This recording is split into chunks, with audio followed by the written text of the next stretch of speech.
Well, Vinnie Jones. It was quite a good bout, brief, but Yeah, it was. bout. Yeah, but if it comes on top, we just walk away. I'm certainly hoping to play. I think I feel like I justified a good shout for it by my performance on Saturday. So I kept a clean sheet and did okay. So I'm certainly looking forward to playing. What way? Serious. You like it? Would you like it? Morris is there. Yeah. Birmingham Airport, Wednesday morning, and the tension starts to build for Villa's latest foray into Europe. And though he may look ice cool with all his experience, it even gets to Big Ron. He, like the players, just wants to get on with the business in hand. Eventually, the flight is called and it's time for the team, press and supporters to board the 737 to take them to Malpensa Airport. A quick head count shows somebody's missing. Anybody seen Dalian?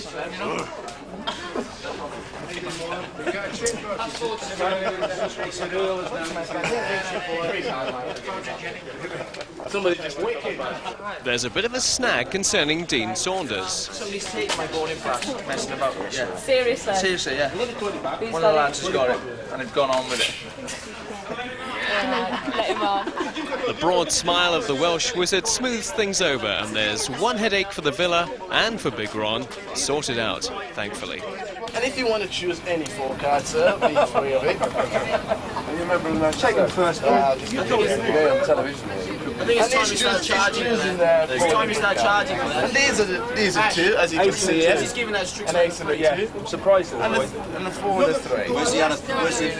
And there's the other 4 there. As you can see, these are the first 4 cards that I had. Okay, go on, get on with it. Here we go. Right, Dom. Messing around. Come on, Bob. Right, as you can see here, slowly, as you can see, the 2 and the 4, and at the back there's an 8. Show me, there's a 3, just to make sure everybody has. And the hands is actually quicker than the eyes here, by the way. No, you don't talk in English, isn't it? Can you see it? Have you seen it yet? Have you seen it? No? Have you not seen it? Look again. There's the ace. Look at the 2 and the 3. And these are at the back, when they come in front. The 4 and the 2.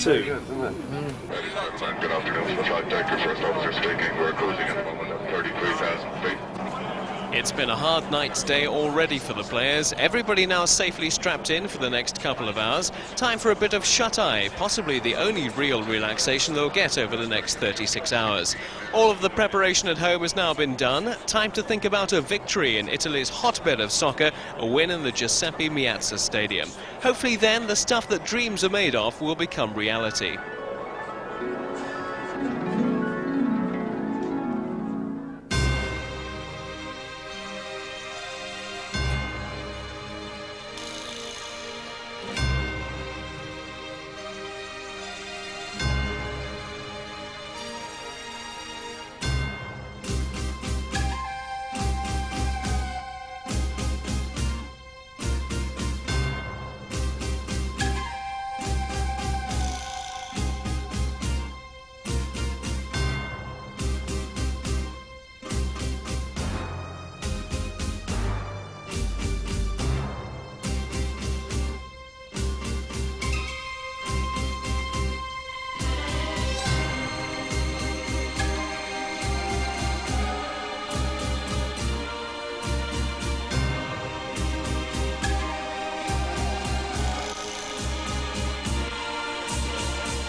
Blackpool on a Sunday? No, this is Milan on a Wednesday. The San Siro has looked better. That night in training, it absolutely lashed down. It started off, it was a nice night, and then all of a sudden a black cloud appeared, and then it just lashed down. I've never seen anything like it. So the lads were sort of going to the side or behind the goals where there was cover, and then eventually the pitch was just waterlogged and we had to go in. So the preparation wasn't the best, but it's just something you have to put up with. Whilst the players are getting ready for their big night ahead, the British consulate in Milan was laying on a special meet and greet lunch for the media and officials. The weather had changed to a more typical Italian day. Nigel Kennedy, of course, is there too, and the photographer wants to capture the moment for posterity. Problem is, the cameraman's having a bit of difficulty and is just about to encounter Italian furniture. Oh, nice one.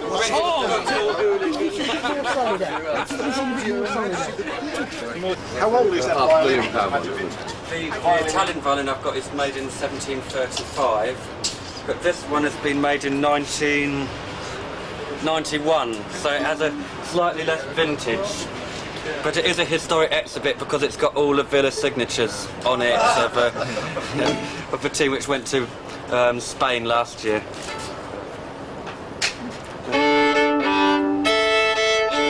That was called Tuning Up. I think maybe a bit of Italian music might be fitting in this beautiful country, and so I'm going to play a bit of... There's an unknown composer called Antonio Vivaldi. I'll play a little bit of his Four Seasons. This number I've always thought represents the way that Fashanu is going to treat the opposing defenders today.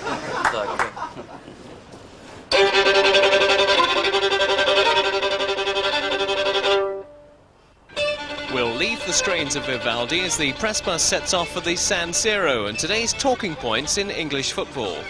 Here's Ian Wright saying the referee was a muppet straight from television show. You can quote me on that. When you get suspended, we'll blame it all on the media. Yeah.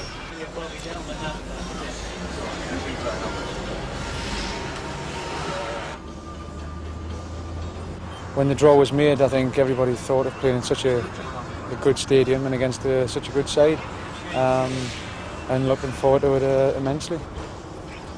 The Villa faithful, who forked out a lot of their hard-earned cash, get their first view of this magnificent stadium. Anyhow, it's a great stadium, one of the best in the world. I've seen it before.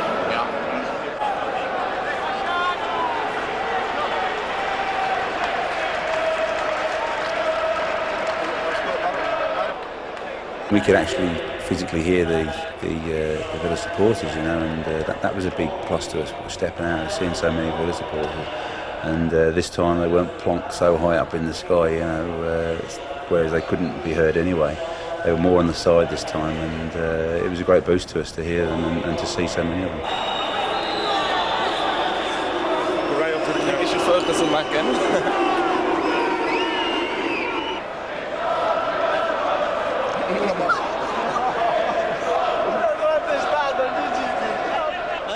Oh, go away!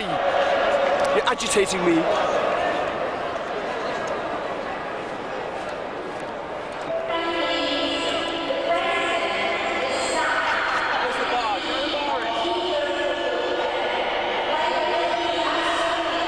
The end of the match, I need a photo with you. It's possible. It's possible, my friend. I'm waiting you here. Yes, it's possible. Okay. Especially if we win 5-0. Of course. Okay. We hope. All the hype, build-up and predictions have come to an end. Now it's time for the boots to start doing the talking. Kevin Richardson leads the team out. For some players, it's their first taste of European action. For others with World Cup experience over the Italians in America, it's a chance to inflict even more grief on the Serie A players. Despite the San Siro not being full, it's still a very intimidating atmosphere in which to play. Villa's training session in the wet on the previous day, not ideal preparations to beat the odds in the Giuseppe Meazza. The flags, the flares, all the things you associate with Italian football are there. As for Big Ron, well, he's seen it all before, hasn't he? For those who weren't there, just take a few minutes now to soak up the flavour of a fiercely contested match. Second man.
Personally, I was a bit disappointed. I expected a lot more from them with having so many good players there.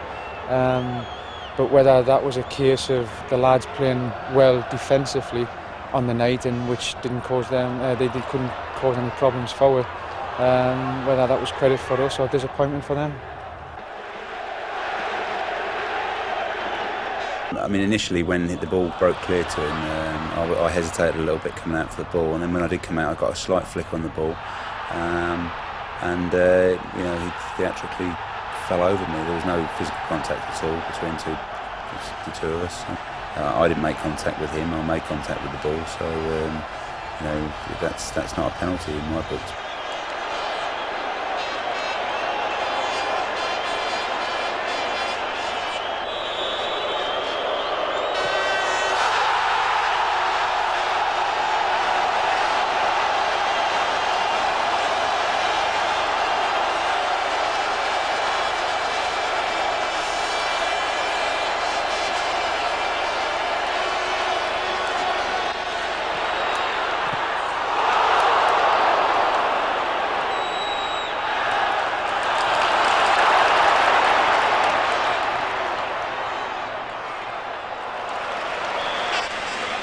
Brave battle by Villa and a 1-0 scoreline, no disgrace against a pedigree Italian side. The lads have done Ron Atkinson proud, but there's no doubting what the team will be talking about in the dressing room.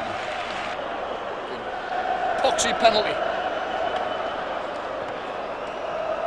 Up to the time of the goal, he must have been very pleased with the general discipline of the team. Well, we were scrapping, we were battling, we were defending very well. I'd like to have seen us play with more control. For the first 45 minutes, we played with a lot of control. With people like Bergkamp, with people like Sousa, there is always a threat at any given time. But as I say, we blocked out an awful lot of shots. Probably Pagliuca made more good saves than we had to make. What's your view on the penalty, Robert? I thought we were very, very unfortunate. I mean, Nigel was a little bit hesitant at first, and then, the way I saw it, and I don't know, I got the impression that he definitely got a touch on the ball before Sousa went over it. After that, we actually looked as if we might get ourselves a goal again. But we would know before we came here that whatever the result of this match was, the second leg was always going to be a tussle, and that's how it is. There's no peace for the wicket. Training starts again, now and again, in earnest.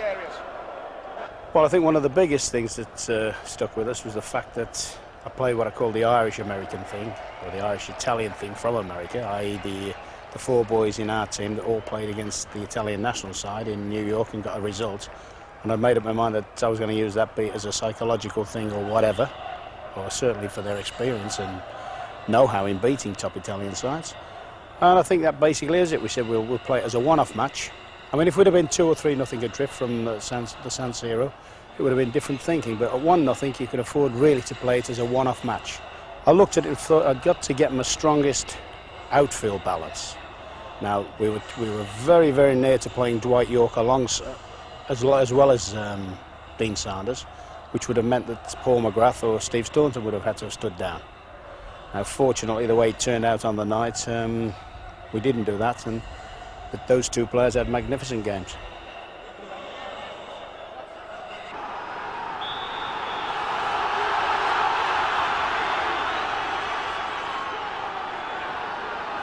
Aston Villa in their claret and blue, Inter Milan back in their normal colours of blue and black stripes. Villa attacking the goal to our right.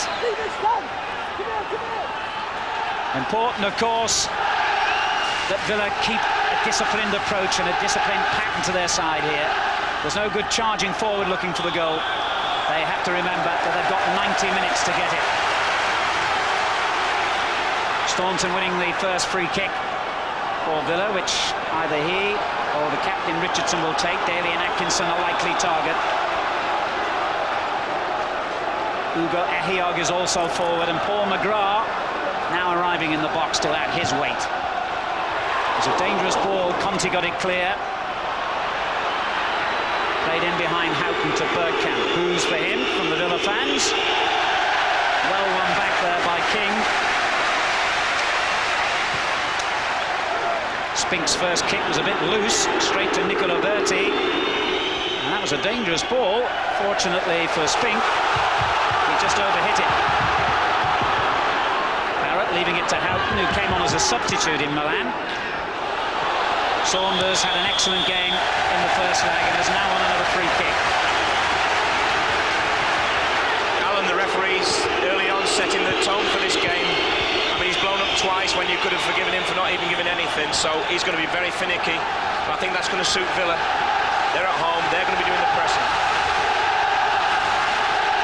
Staunton and Richardson again, the two Villa players over the ball here.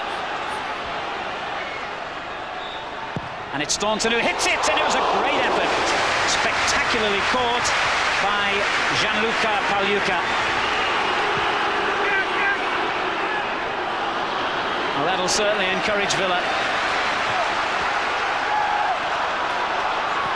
And they're coming forward in waves already here. Barrett joining the attack. It wasn't a good ball. Conte got it clear. Good effort, that free kick, though, Kevin. Yeah, difficult one. I think a nice one for the keeper, though. When you cost £7.5 million, you're expected to catch them.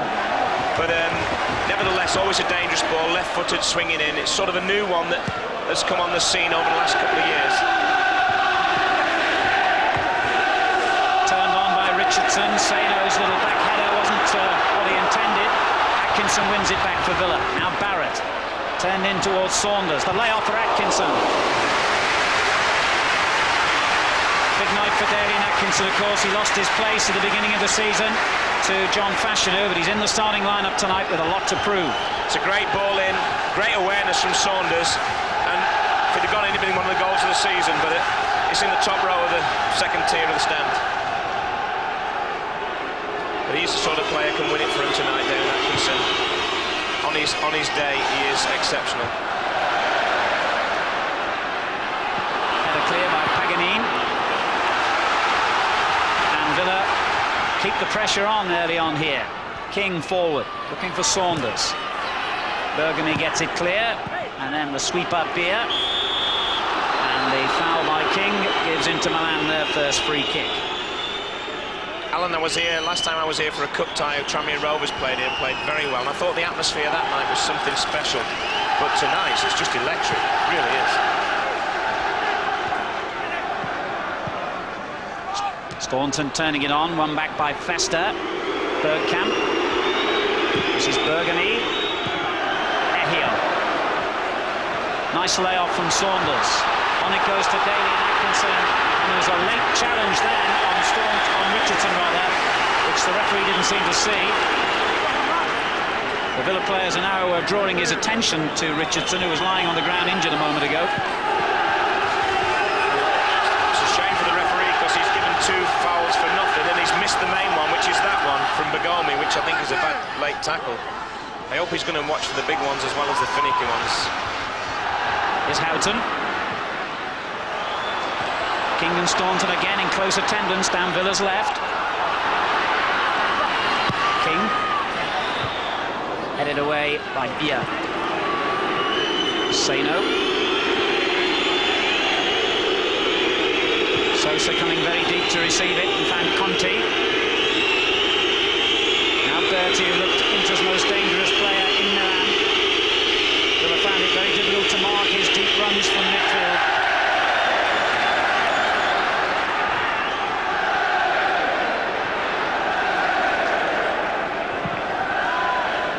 Spink's clearance has gone straight back to Berti. Now Saino. Sosa a bit lucky to get that back. Defended superbly again. Barrett.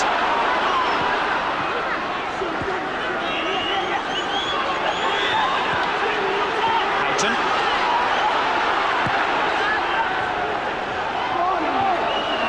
Conte wins it back. A rather nervous clearance from Beer. It's gone straight to Townsend. This is Staunton. Easy catch really for Pagliuca, the world's most expensive goalkeeper. Richardson going in strongly, he did well there. And Townsend did even better, and was quite blatantly foul then, although the whistle had gone moments before, and the free kick, in fact, has gone Milan's way. They were rather lucky then. I don't know, Alan. I think because he's putting his studs in, Richardson, on the continent, more so than in England, that's a free kick every time. Yes, there is often a different interpretation from country to country of challenges that here in England we would regard as food and drink every Saturday. But I think that would be a foul in anyone's book. Tremendous atmosphere here. It's more like 60,000 than 30,000, the noise these Villa fans are making. Houghton. On to King. He's asking an awful lot of Staunton.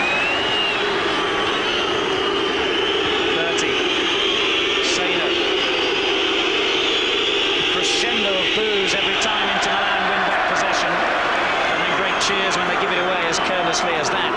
Darko Panchev, who scored 17 in 28 internationals for Yugoslavia, starting a match along with the other two of Inter's foreigners, Sosa the Uruguayan and Bergkamp the Dutchman, for the first time since they all came together at the club.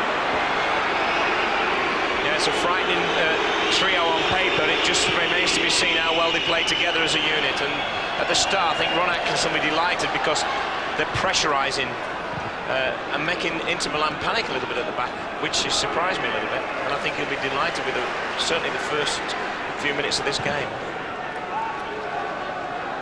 Inter, of course, a vastly experienced side. They've won this competition twice in the last 4 seasons. Here's Houghton for Aston Villa. Great break made from a deep position by Townsend, and he finds him. Saunders turning it on. Bergamy underneath it. And Villa scrapping for every ball. He was a bit unlucky there, Townsend.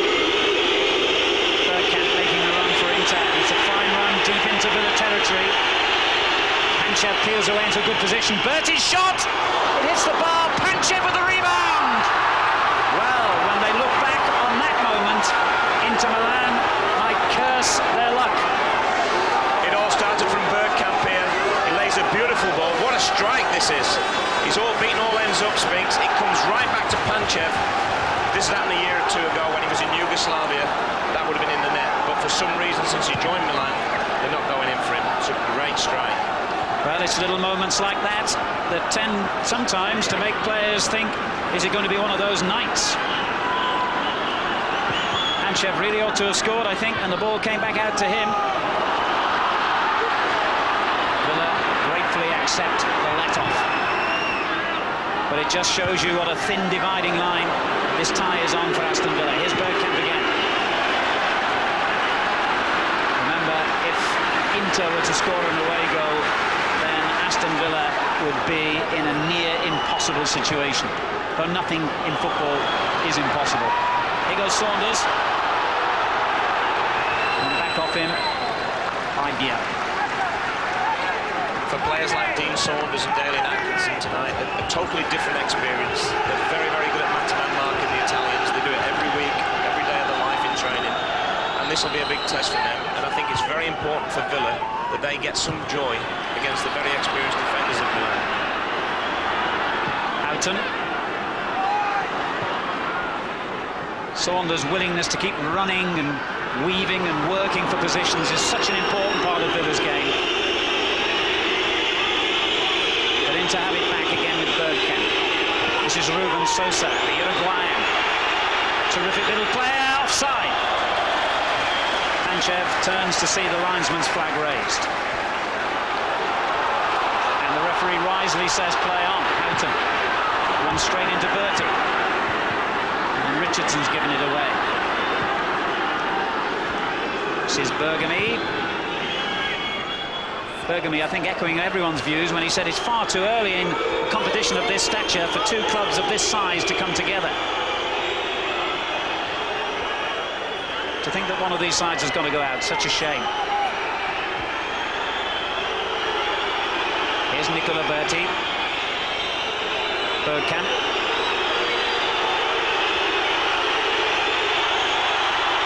And he did well to find Sosa. Panchev points to the far post, looks for the cross in there. It was too deep, but Bergamy retrieves it.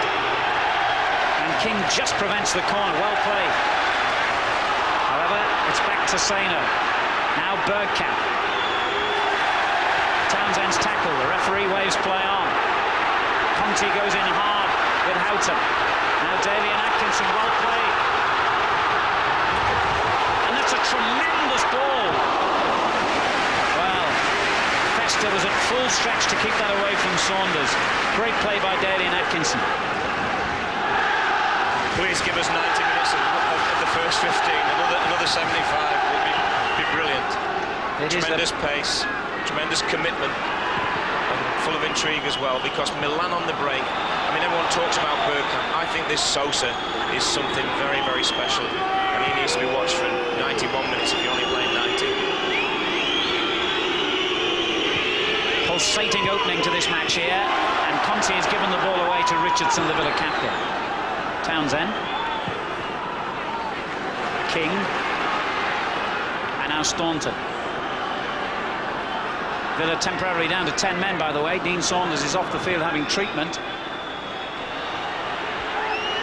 Nicola Berti, Giuseppe Bergami, Berti again.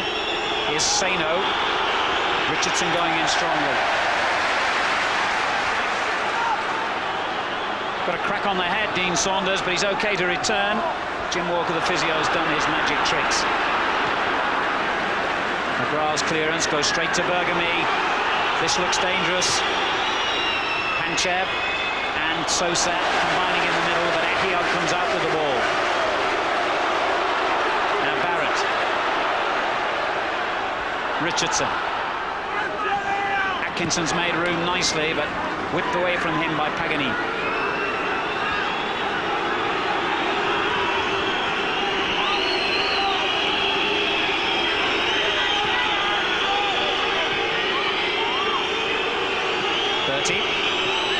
Rather theatrical dive, and it didn't fool the referee.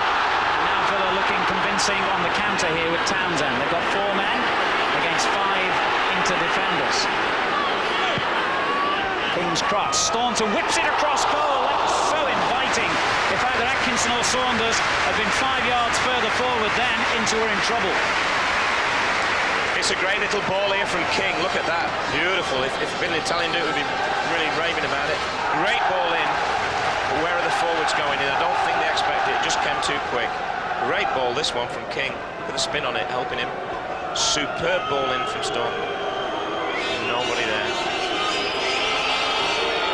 Well, Aston Villa earned the right to be in this competition by beating Manchester United, of course, last season in the Coca-Cola Cup final, their first trophy since they won the European Champions Cup itself back in 1982. And this is certainly one of Villa's biggest nights since.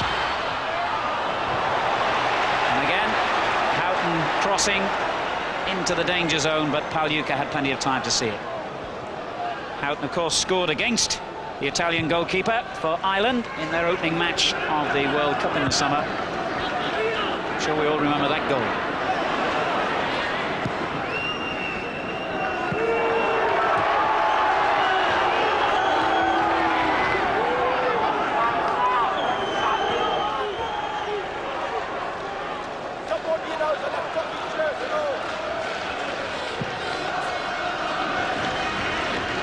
Atkinson on to Saunders. Houghton. Support from Barrett. And now Richardson. Saunders twisted straight into trouble, unfortunately. Or Houghton, rather. And a good ball forward to Bergkamp. McGrath with the interception. Now Conti. This is Beer. Saino.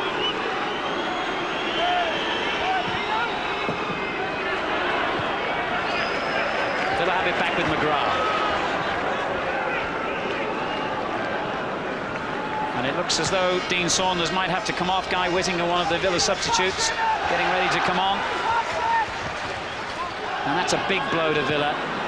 Yeah, you said he's got an head injury. I think he's done something to his rib area, the way he's running. And once you start getting a smash in the ribs, It really does affect you. You know, it affects your wind, it affects you. You're running about, and his movement's not good at the moment.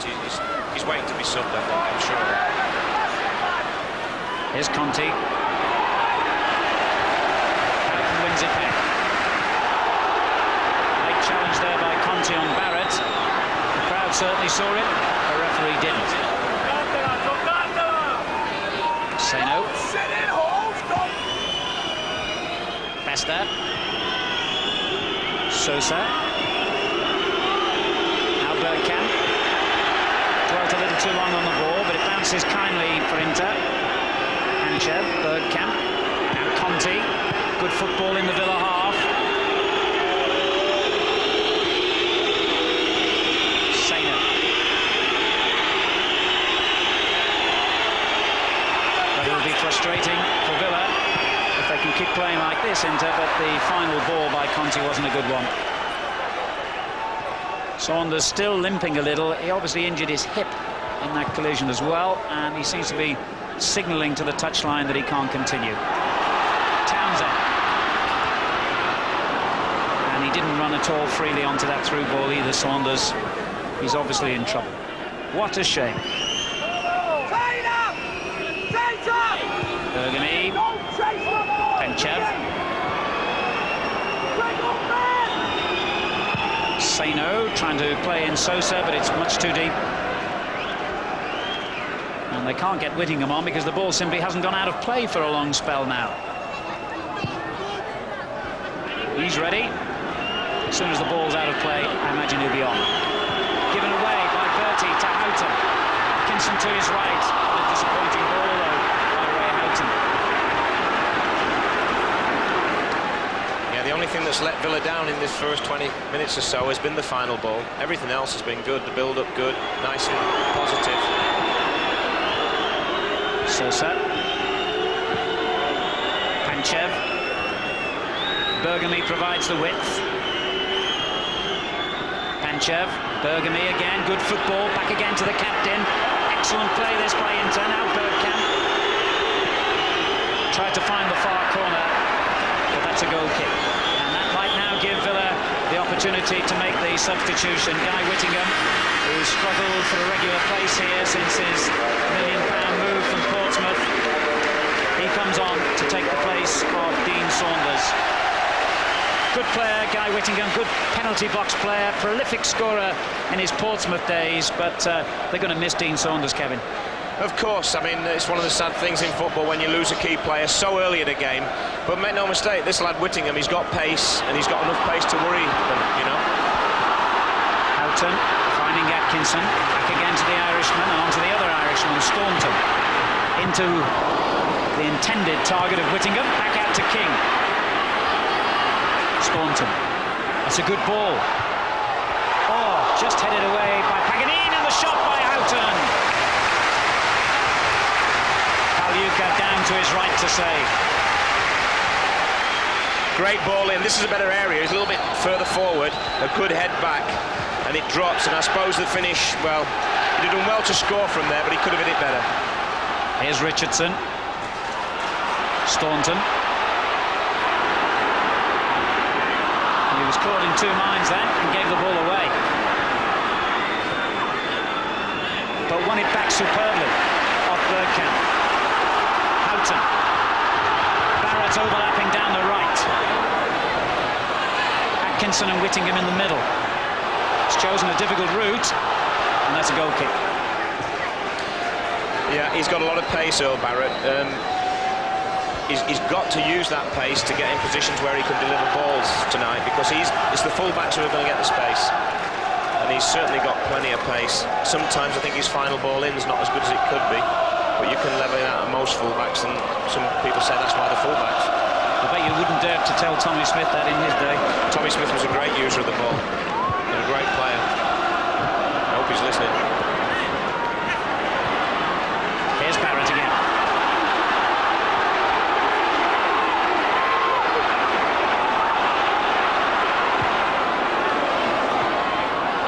Whittingham getting his first touch. Richardson. Houghton. Knocked clear, or only half clear by Festa.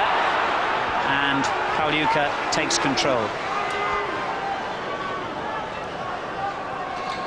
When you look at the European competitions, I mean, we saw last night not such a good game. I think the league system gives you a chance to get a draw and it's a good result, but both teams know what they've got to do tonight, and for different reasons they're going about the task in a very positive way. Yes, you must pay credit to Inter Milan. There's no hint of them sitting back with 10 men behind the ball. Townsend's just won a free kick for Villa.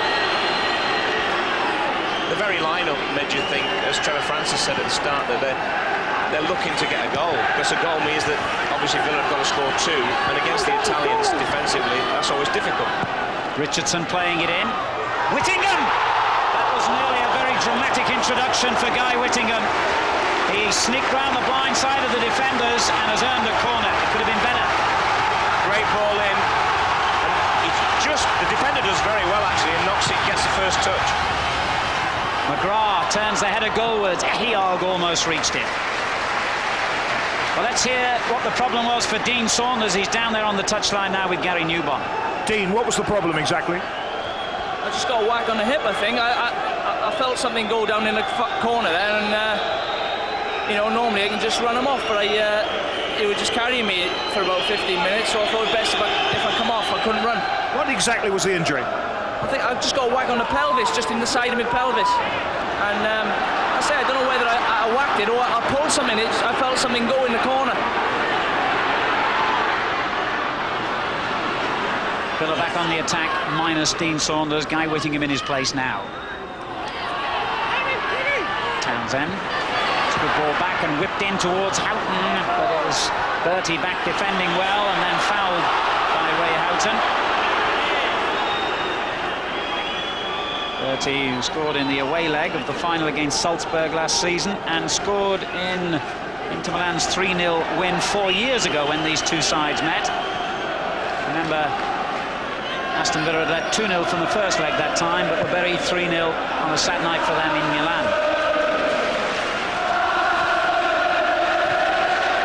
Vesta plays it long. Inter Milan have won the European Champions Cup twice back in the mid-60s and been in 4 finals in all the last 22 years ago. They used to be one of the great sides in Europe and the top club in Italy, but last season was the worst in their history. After 86 years uninterrupted in the top division, they almost went down. They avoided relegation only by 1 point. However, they won the UEFA Cup. There's McGrath. And the clearance blocked by Bergkamp. It's gone to Conti. Bertie. Good tackle by Houghton, and the referee had seen a foul by Nicola Bertie. Villa's free kick.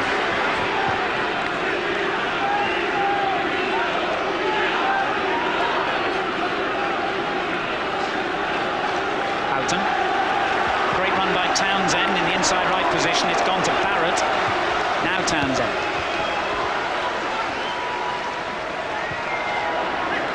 Houghton. It's good pressure by Bergkamp, forcing him all the way back. Spink gets plenty of height on the clearance. Atkinson underneath it. And it breaks kindly for Houghton. He scored against Pagliuca in the World Cup from that sort of position. This time he lays it off, and it goes in towards Whittingham, and Conti got it clear, but Whittingham was pushing him in the back, and the free kick goes Milan's way. That's a better ball in this time. I know they didn't get any reward for it, but I think they've got to miss the front post out and get it to the big men at the back. They've got plenty of height now there with Whittingham. He's useful in the air, and of course Atkinson on his day can beat anybody. He does get up there and he holds himself up there. 20 minutes of the first half remaining. It's still Aston Villa 0, Inter Milan 0. Remember, of course, Milan lead 1-0 on aggregate. John Fashanu was another of Ron Atkinson's options, of course, when Dean Saunders was injured, but he has this ankle injury that he's going to have an operation on next week, and maybe it was in Ron's mind he couldn't last the whole period he would have needed to be on.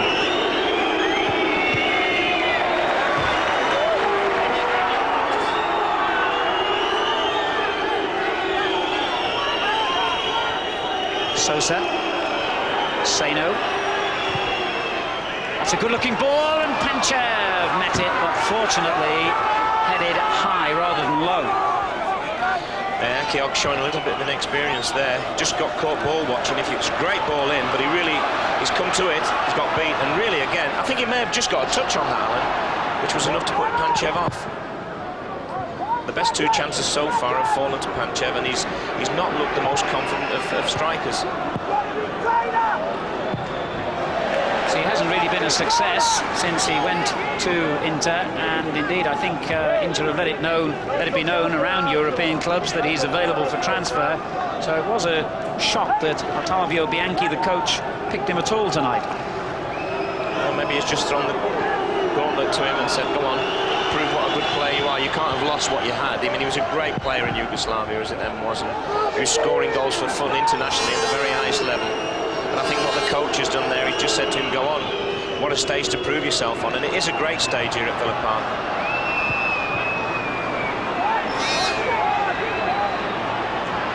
Houghton with a good challenge, wins it back again for Villa. It looked like a foul on Whittingham, and that's the way the French referee saw it as well.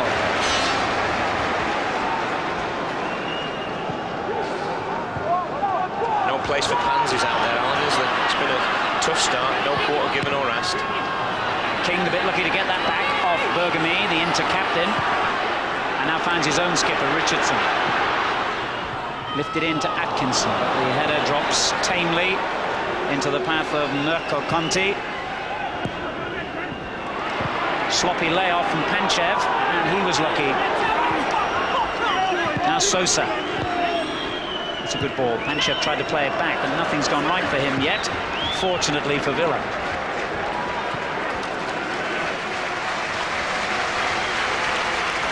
Aston Villa are not in the best of form domestically at the moment. In fact, they've lost 3 of their last 4 games. The only success in that period, a 5-0 win here last week against Wigan Athletic in the Coca-Cola Cup. Wigan Athletic, who incidentally played in a strip that was identical to Inter Milan's tonight.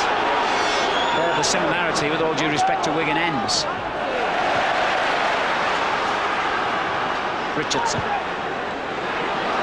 Houghton.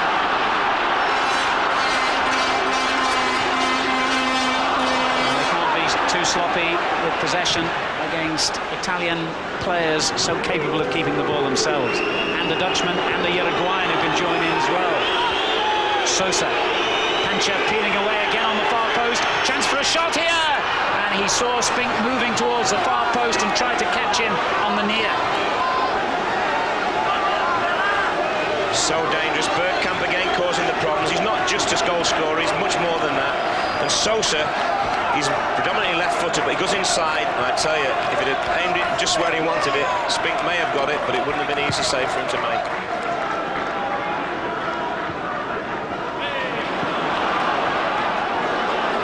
Whittingham going in hard on Festa, but the defender finds Sosa.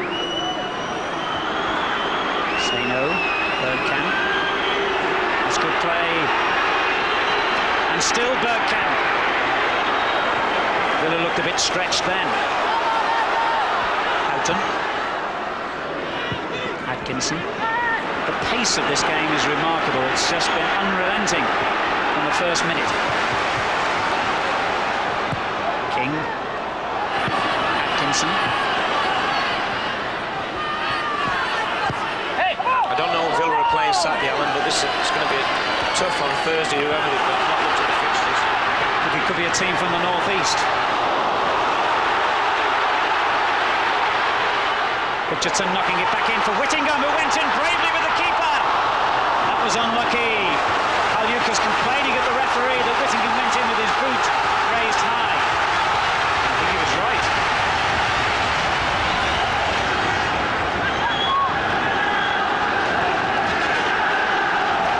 Ehia.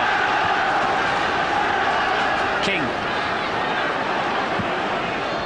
That's a poor ball straight to Andrea Seno. Now Ruben Sosa. Panchev peeling away again into space for Sosa, who finds him. Sosa himself in the middle. Seno arriving edge of the box. This is Bergkamp. still Bergkamp. And Villa defended well. Staunton knocking it long. He couldn't do much else there, really.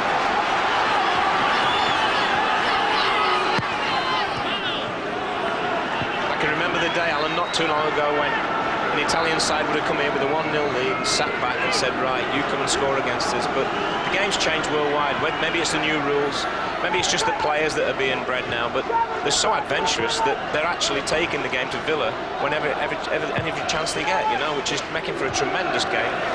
Do you think that's helping Villa or hindering them? Well, I think neither, because, I mean, obviously they've got to be fully aware that they mustn't give a goal away, but at the same time it does create space. And I mean, Villa, with the pace they've got up front, should be able to exploit that, providing the service to the front men is a little bit better than it's been so far.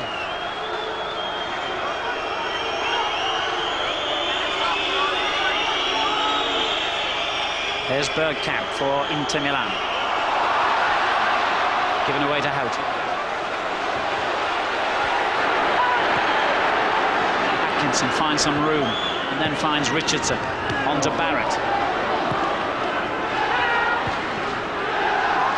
Houghton. 3 players zoned in then on Barrett the moment he received the ball. Good play by Seno, one of the new signings for Inter Milan in the summer. From Foggia. McGrath cleaning up nicely for Villa. Seno under it again. Ehiod had to win that header. Here's Bergamy, one of only 3 players in the Milan side left from the last time sides met 4 years ago. Villa, in fact, have only got 2, Spink and McGrath. Here's Nicola Berti. Paganin with the long ball forward.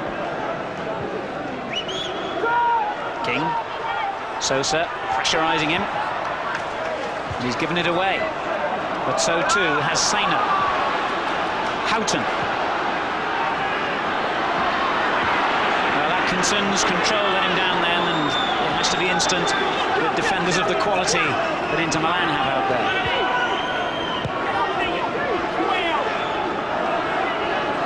Giovanni Bier, another of their new signings. McGrath's clearance. El Barrett.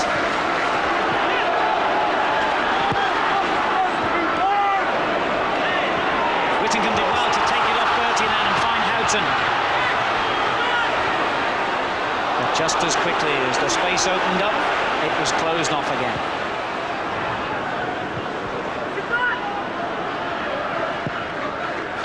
McGrath.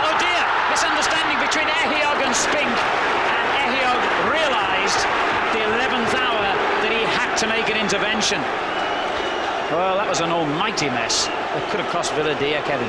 Yes, this is a little bit of inexperience, because he can go and get this ball and see it back, but he thinks, oh no, I won't bother, and then luckily he's got enough pace to get him out of the trouble. Does very well in the end. But Inter have a corner out of it, their first of the game. Sosa takes it, wasn't a very good one. Whittingham was tripped, and Villa will breathe a sigh of relief. They've got a free kick.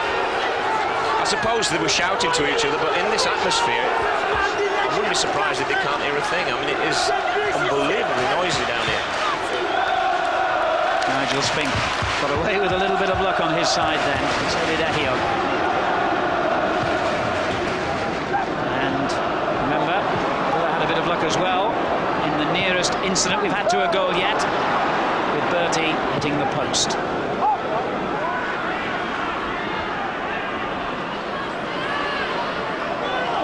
Bergamy just sees it out of play. Vastly experienced player. He is his 15th season at Inter Milan, and the only player left, incidentally, who was in Italy's World Cup winning side back in 1982, Bergamy. The only member of that team still playing regularly at the top. It's his 88th European tie, a record for Italian football.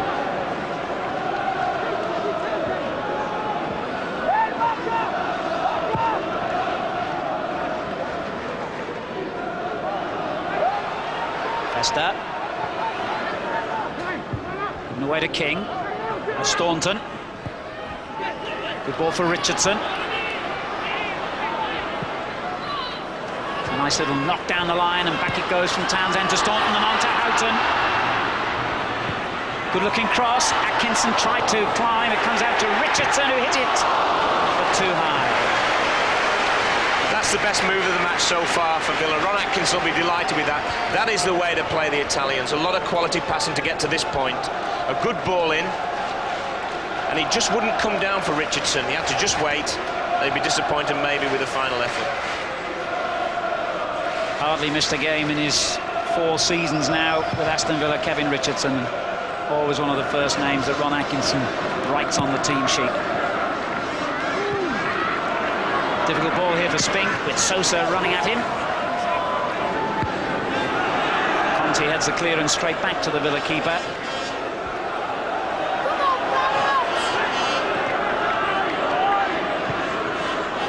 Here's Barrett. Into Atkinson. And that's a Villa throw off Paganin.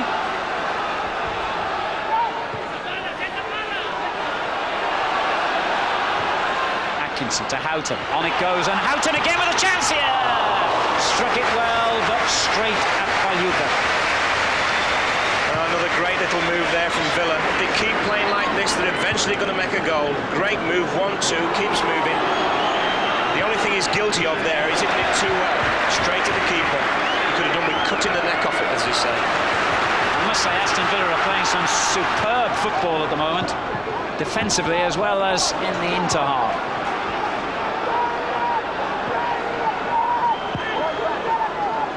Ehio. Houghton. Barrett. Townsend making a break down the centre. He spotted him but couldn't find him. Paganin.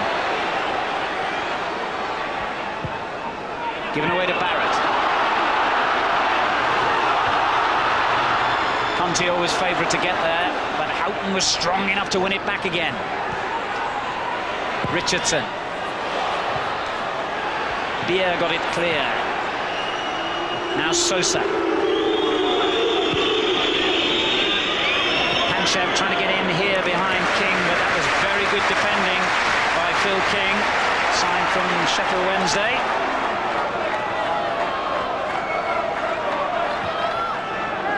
Richardson. Whittingham makes the run, but again, the last defender, Beer, spotted the danger. I think both sides are be ready for half-time, and I would have said they're waiting for a cup of tea, but they have this isotonic stuff now, and it seems to do something for them, and they'll need all of that if the second half's going to be like this, because it's been a ferocious pace. And an eminently watchable game.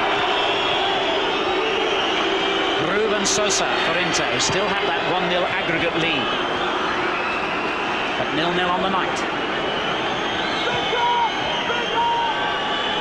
Beer. Straight to Ehio.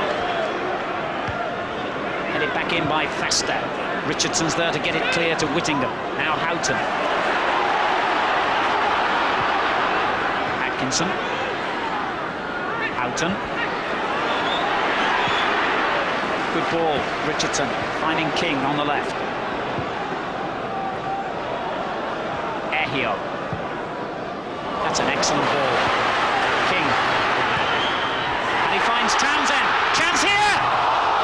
Well, he went for the glory shot when really he should. It's easy for me to say up here. I'd be interested to hear what Kevin thinks. He should really have looked for Atkinson or Whittingham. Well, I think he gets lucky. I don't think he means to play that ball, Staunton, but from here, well, he's a hero if he goes in, but you're a villain if you shoot with... He did have options. Great situation. They must start to make some of these pay. Well, what a moment that would have been for Villa to get back level on aggregate. But they're playing well enough to score, there's no question about that.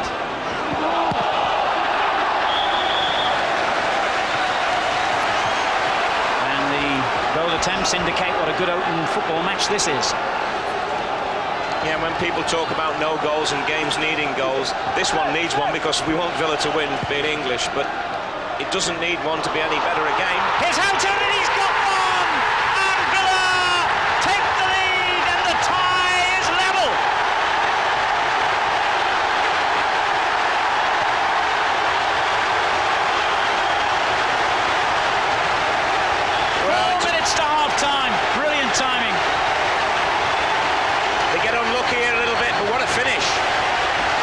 goalkeeper was doing. I think he's trying to get out of the way, but good ball in, and they've been getting better quality in now. And I think it's Bigoni who comes off his head, and Ray Houghton's beat him again. He'll end up having a signed picture from this fella if he keeps doing it. We'd expect him to finish from here. He does it so well. Ray Houghton's first goal of this season could not have been better timed. We have 3 minutes of the first half remaining. Aston Villa 1, Inter Milan 0, and now both teams are level on aggregate. And I just hope the atmosphere here at Villa Park is coming across to you at home. It is really something special. Well, psychologically, to get a goal just before half-time, I always think it's almost worth 2 goals. But the first half isn't over yet. Sosa for Inter Milan. It was a bit of an obvious dive, I thought, but it was still not spotted by the referee, and King would do well not to get involved here. When you put a hand on another player's shirt like that, you might end up in trouble. I think King was angry initially because Sosa, for my money, blatantly dived. Let's have a look. I think there's no doubt about it, but Phil King's got any sense, he'll keep out of the way. Because it was a foul, he just moved out of the way. Free kick it is. Sosa himself will take it.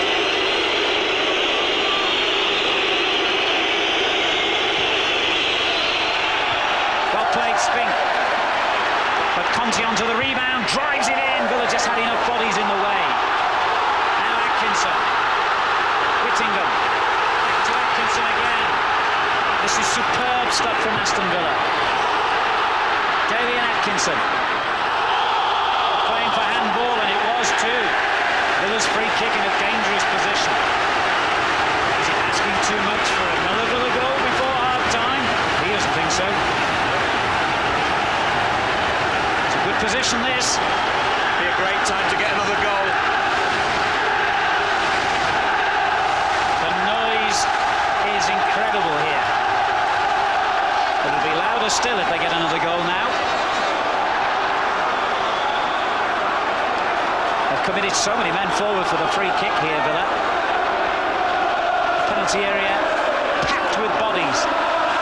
All kinds of jostling for position going on. Whipped in towards Whittingham, but Saino got it away.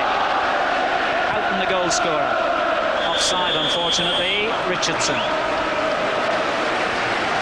But I think although Kevin Villa had luck at one end when Bertie hit the post, and a bit of luck at the other end when Bergamy headed straight back to Houghton, they deserve to be in front. I think they've just edged this first half. And I think they've played tremendously well, and they've worked hard for everything they've got, but they're so dangerous on the break into Milan that you just get a feeling there's a lot more to this book to be written, you know? No, absolutely. Here's Ruben Sosa trying to find a chapter to himself, but that's a printer's error, that one. McGrath, Atkinson. Beer, Paganini.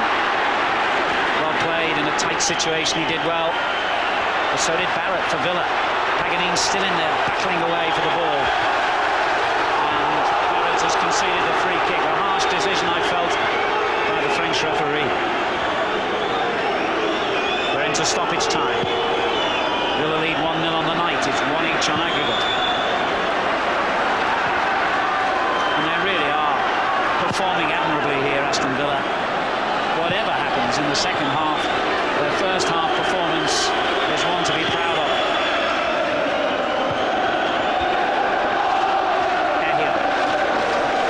Richardson. Yeah, to the credit, Alan, they've lost a key player in Dean Saunders, but they haven't really missed him up to now, and that's credit to the players who, I mean, certainly Whittingham was come on, but all the other players have taken a little bit of his job away.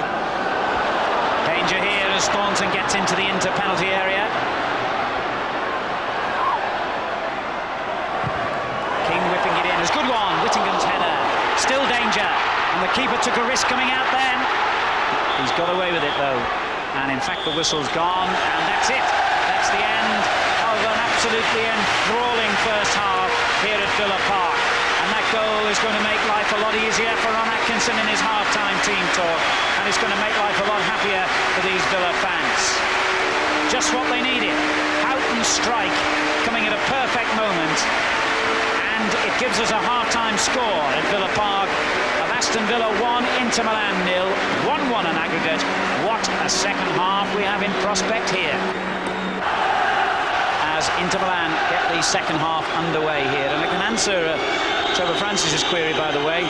Both Bianchi and Jonk, two midfield players who played for Inter in the first leg a fortnight ago, are injured and therefore are not available for selection tonight, or at least that's the official line from Inter. Here's Ruben Sosa, the Uruguayan. He's brought down and earns the first free kick of the half, or does he? No, in fact the referee's given the decision the other way, and Senor Sosa not too happy with that. Villa delighted. I hope that's a shade of things to come, because what he did there, he did give the original decision to Sosa, and then because of his reaction, Alan, he changed it, and I don't think that's a bad thing. Here's Daly and Atkinson. Certainly not for Villa anyway. No complaints from the home team. Any favours going, they will accept. And Bergamy certainly gave them one, didn't he, in that incident that led to Houghton's goal.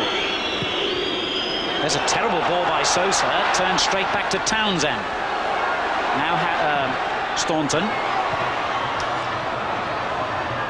Lay off by Whittingham. Townsend. Cleared by Aganin. This is Ehiog. Sosa.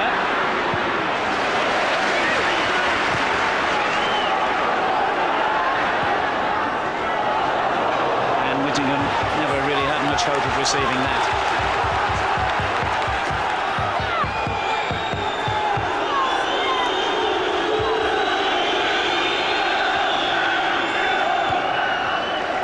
Staunton. And that's an excellent cross, and it had Pagliuca, the goalkeeper, in two minds. However, Conte forces it out. Been very impressed with Conte.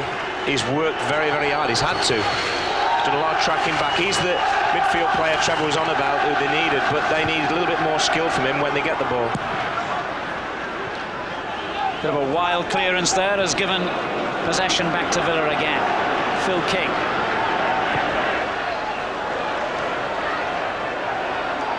Seno. That's a free kick to Inter. Have we had any bookings so far in this game? We haven't, and strangely enough, in the first leg a fortnight ago in Milan, there was only one player booked in the match there as well, which was Ugo Ehiog. This has been the Charity Shield at the start of the season. There'd have been about 8 players, but only for silly little things, you know. But it seems now like common sense has prevailed. It's a good game, let it flow. Good tackle there by Paul McGrath to win possession again for Villa. Houghton, first half goal scorer, finds Daly and Atkinson, bounces off his shin, and then he fouls Conte in his attempt to win it back. Temper's getting slightly frayed. Well, I'm not sure he understands Italian. He had a career, or a short spell in his career, in Spain for Real Sociedad, Daly and Atkinson. He picked up a little bit of Spanish, like Dos Cerveza or whatever. But I don't think his Italian's too clever. He seemed to exchange a couple of insults there with Nicola Berti, however.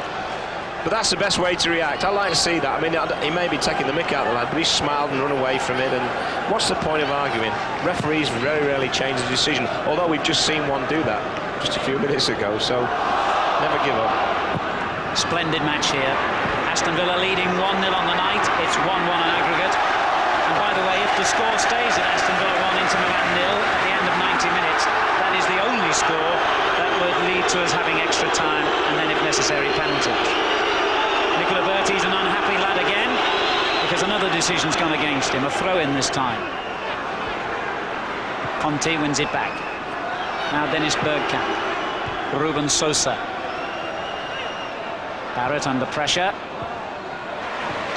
Good defending again from Villa. Staunton. Townsend. Ugo Ehiog.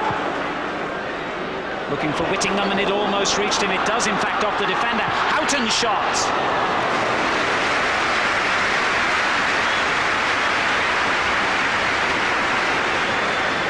Well, he had some 5 seasons of European experience with Liverpool before he even came to Villa, Ray Houghton, and he always seems to do the sensible thing. Not quite on target then. But his goal, remember, gave Villa that dream moment just a few minutes before half-time. And they still lead 1-0. Seno playing it forward to Sosa, the little Uruguayan international. Conti getting forward for the first time down Inter's left. Bale Barrett blocks the cross. McGrath's on hand to clean up. He's given it away, however. Bertie finding Bergkamp. Run back by Townsend. And that's a foul by Bergkamp. And that will be the first caution of the game for Dennis Bergkamp. The £8 million man, signed from Ajax, who has had a bit of an unhappy time since he went to Inter, allegedly doesn't get on with most of the other players and they don't seem to like him. Well, quite rightly, the referee, that is the worst tackle of the night. And he's sort of said now, hey, I'll let the little things go, but you're not going in that late, and you're not going in and not winning the ball or even trying to win it. And that's maybe a little bit of frustration from Bergkamp. I'm glad to see he's human, because sometimes when he's played against the English sides, he's looked inhuman, you know. He's looked so good. He's currently suspended from league games in Italy because of a sending off. Here's King for Villa. Atkinson. King again, that's a clever little ball. Staunton. Whipped in cross, and it comes to Atkinson! Richardson keeps the flow going to Barrett. Houghton. Conte read his intentions. But they've given it away again. Barrett going in strongly. And certainly Villa have got them worried here at the moment. Whittingham's cross. Bergamy gets it clear. But it's all out pressure from Aston Villa in this second half. They're doing English football proud here.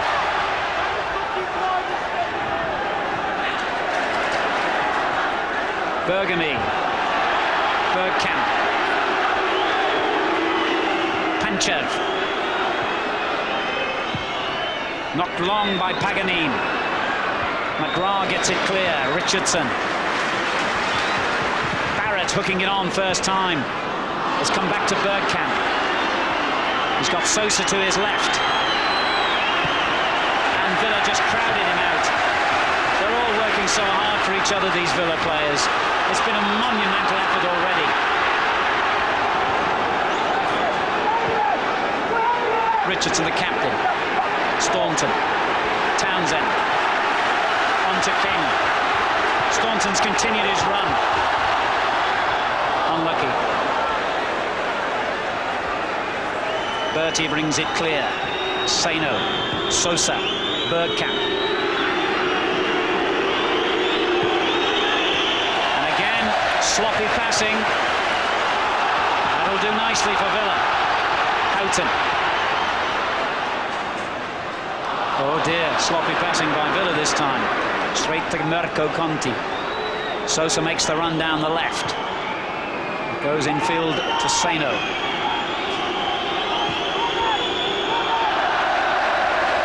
Well, whatever else you have to say about tonight is, I think Inter Milan, at the moment, dare I say it, Kevin, are not really playing that well. They can't get their own game together. No, but you must give credit to Villa because they've not been allowed to play well. I mean, in Italy, you do not play at this pace. I mean, we watch sometimes the games over here, and sometimes for a minute or two they're at this pace, but not for 50, 60, 90 minutes. And they're having a job living with this, and I can understand that. Well, this looks dangerous. Panchev. Bergamy's got forward, the captain. Sosa also in the attack. Looking to return it to Panchev, easy for Nigel Spink. Who, although he's been beaten once in the first half when Nicola Berti smacked the ball against Villa's upright, I can't recall him having a save to make.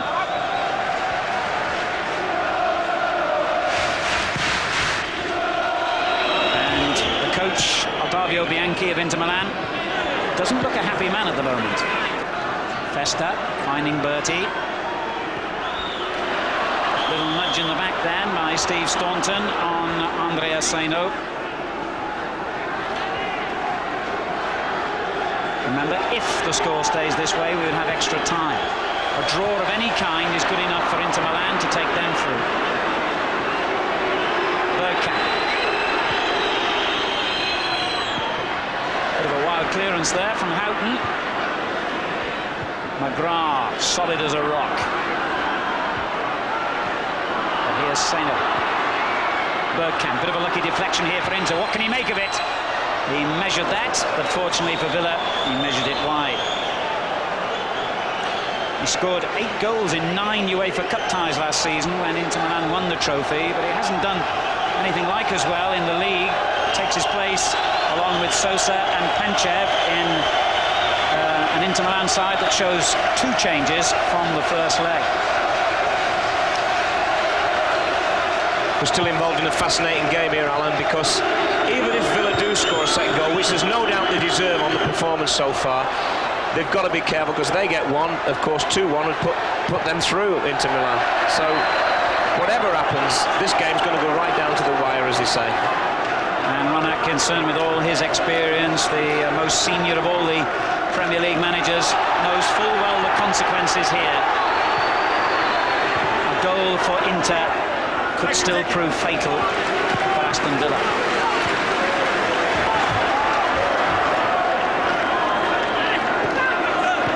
Excellent play.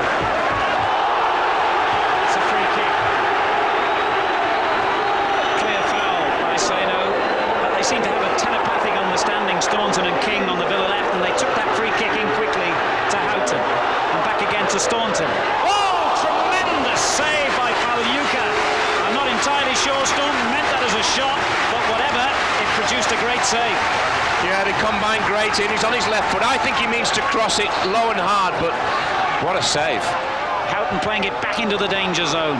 In to get it clear once again. McGrath. Houghton. He's onside here. Oh, unlucky. But still the pressure. And it's Bergkamp who whips it clear.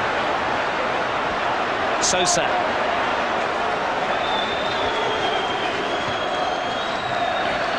Well, without exaggeration, I would say this is one of the best European ties I've seen for a very long time, simply because in the first half both sides were going for goals, and in the second half Villa are dominating and pushing one of the great names of European football firmly onto the back foot. It's been a magnificent spectacle all through. When you think about it, Alan, they worked so hard, Villa, in beating Man United at Wembley to earn the right, and they're really working now to stay in it. And I tell you, if there's any justice, if it keeps going like this, they will. And they're looking dangerous again. Houghton. Staunton. Houghton seems to be everywhere. Lonnie Dwyer, the word was invented to describe him. This is King. Bergamy shutting down the options, but he still gets his cross in. Too close to the keeper, though.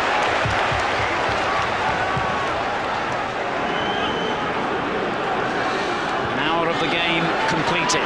Aston Villa 1, Inter Milan 0. That means 1 goal each. They're level on aggregate.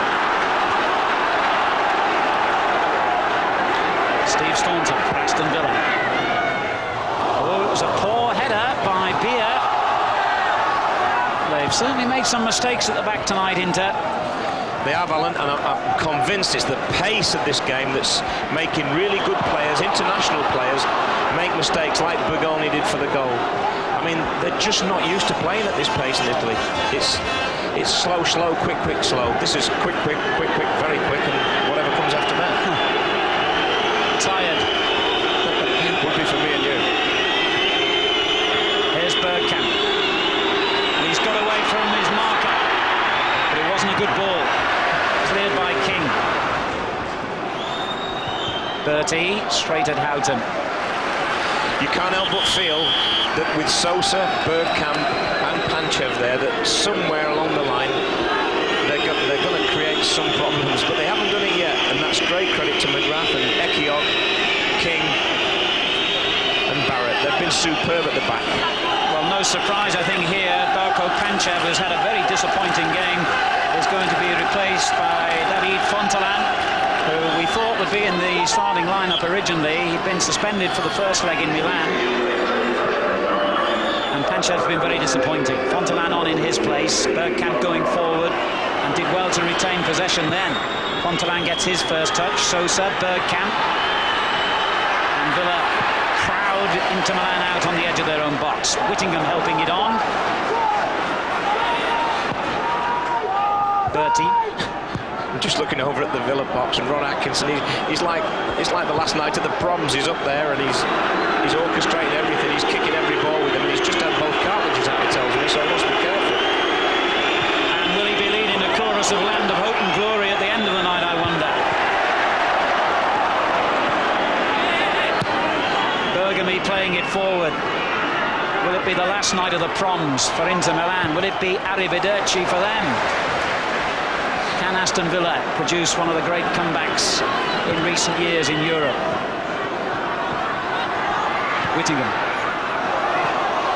Whittingham's done very well since he come on. I mean, it's very difficult to come into any game cold off the bench, but he's come into one of the really quick games that I've ever seen, and he's done very well to pick the pace up. Here's King picking it up again. Not the best cross, but it's gone straight to Staunton. And whipped in! Oh my word, Whittingham was inches away from making contact. Well, this Inter Milan, if they lose this game, they're going to look at some defensive mistakes. But what a great ball this is. And I tell you what, half a yard and you're a hero, Whittingham. You really are. 6-yard box, that's his hunting ground as well, Guy Whittingham. He did well to get there, but just wasn't far enough forward. They are playing with exuberant style, though, Aston Villa. Staunton tries a shot from 50 yards to underline the point. Townsend.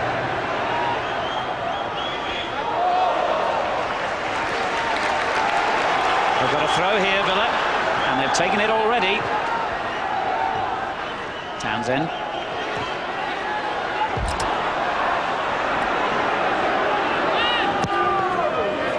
Ehiog knocking it down the line.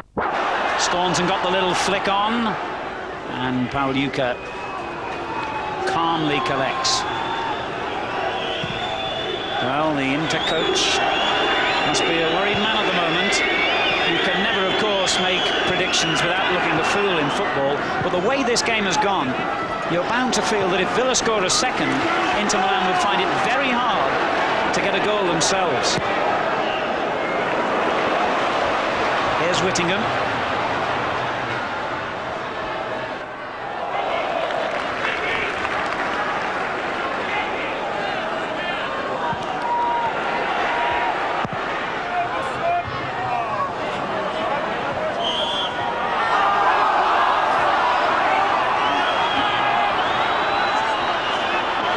Sosa trying to provide a thrill or two for the handful of Milan fans in the crowd. He's still got the ball. And Fontelan, the substitute, almost burst through the centre then. Last-ditch defending by Villa, and they've given the ball back to Inter. Seno. Sosa. He's got a great left foot. They don't want to give him room to try a shot. Fontelan. Bergkamp drifted out to the left now. Seno. It's their first real spell in the Villa half, and it's come to nothing. And the clock ticks on. 25 minutes to go. Aston Villa lead Inter Milan by 1-0 here tonight. The teams therefore are level at 1-1 on aggregate. And the fans enjoying every minute of this, and so are we. Here's Whittingham. Going in strongly with Beer, the sweeper. And I thought that was a Villa throw, I must admit, but it's gone the other way.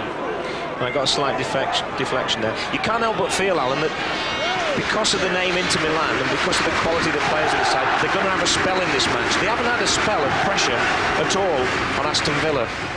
You do feel that it's got to come, but having said that, if Villa carry on like this, maybe it won't. Whittingham trying to keep Villa going forward again. Good interception by Gianluca Festa. But Whittingham is there to win it back, not for long. Conte here. in possession for Inter. But as long as they can keep them forced into this half, then Aston Villa will be part way towards doing their job. Well, in all the years they've been in European competition, Inter Milan, and for all their successes, remember, twice winners of this cup in 4 years, I doubt they've had many more difficult nights than this. That ball has gone out of play, by the way, for an Aston Villa throw-in. Aston Villa on their 8th campaign in Europe this season, their 6th time in the UEFA. Their best was the quarter-final in 1978. They've been out, in fact, in the second round the last 3 attempts.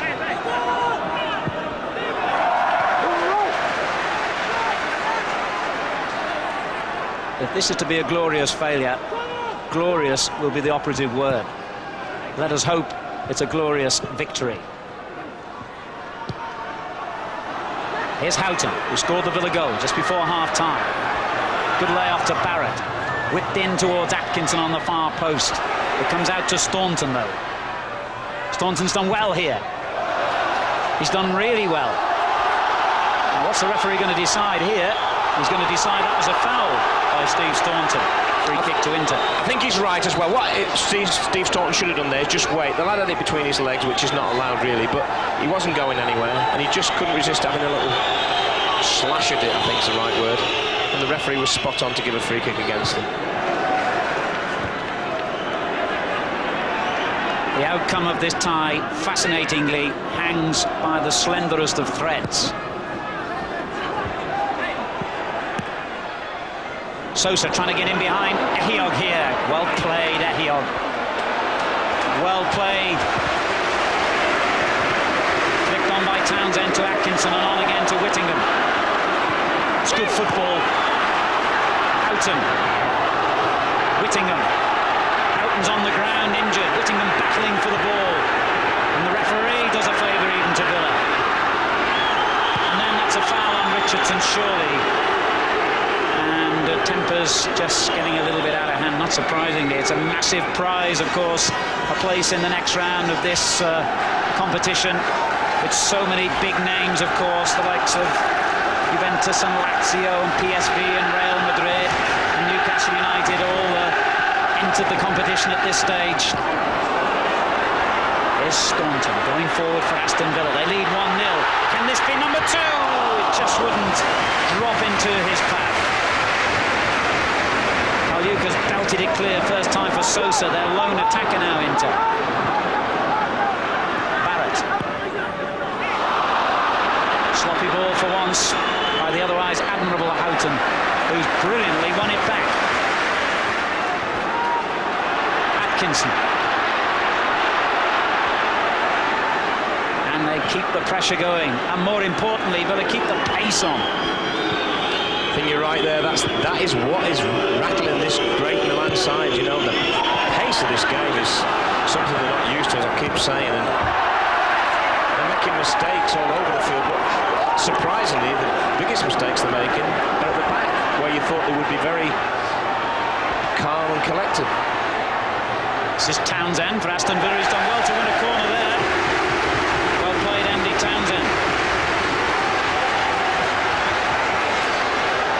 Villa fans at the Holte End, which is going to become the biggest stand in the whole of Europe, get on their feet again as they see Staunton whip it in again viciously, but behind the goal sadly this time. The Holte End being rebuilt now. It'll hold 13,500 people by the time it's open in December, and as I say, that'll make it the biggest goal stand anywhere in Europe. A stadium built for great European nights like this. Well done, Daly and Atkinson. I wouldn't like to race him from a wages if I was a footballer. He is quick. Made 4 or 5 yards up there and earned them a throw-in. And he's got possession again. And it's turned back to Daly and Atkinson. Danger here! Oh, it's a terrific ball to the far post. Conte had to head that one behind because Richardson was steaming in behind him. Great little move this, and a super ball with the outside of the foot, and doesn't he do well, Conte? under severe pressure. Great defensive clearance. And the pressure continues. Villa have a corner. The noise is terrific here. That's a good-looking one as well. Ehioc hits it back. Richardson with a chance.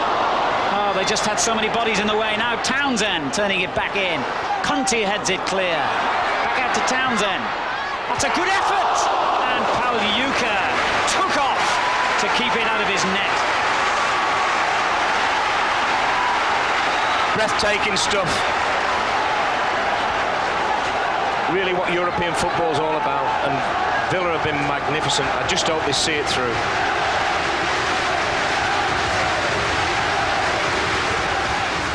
Dalian Atkinson with a long throw, flicked on by Ehioc.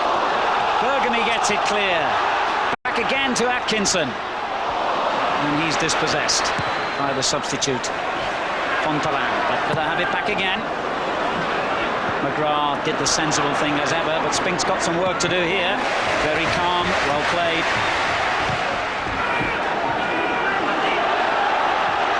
Staunton gets it back into the Inter Milan half. Bergamy's given it away again. Townsend. Houghton. Well played, Houghton. Unlucky. Paganini just took it away from him. Now Bertie. Conti. Barrett going in hard. But Conti was just as strong. Now Sosa.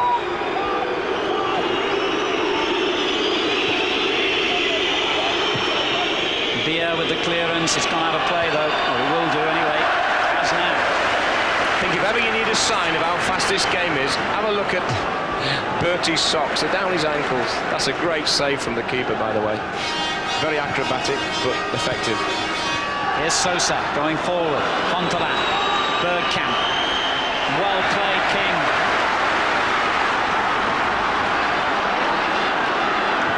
Townsend. Houghton. Good running by Whittingham. But he was outnumbered. Barrett under pressure here from Sosa. He's got to win that. Well played. He had to get that tackle in because Sosa would have been away behind him. It's very important that the defenders keep doing their job to keep giving Villa this platform on which to build up what would be a great victory. One mistake with the class of the players they're playing against, it could prove fatal. Yes, that's the thing, isn't it? Brilliant play by Dalian Atkinson. Whittingham is in the box. Can he go solo here? It's a great run by Atkinson. Oh, what a shame when it came to the final shot. He was just off balance. There's not a more exciting player in the country than Dalian Atkinson when he gets on runs like this. Watch his strength here. That's the first thing. He wanted to win that ball. Now look at the pace carrying him away from people. He's going in the box. Now defenders don't like this. And in the end, it was a real good chance because he had the time, look. But I think he'd come to the end of his stamina.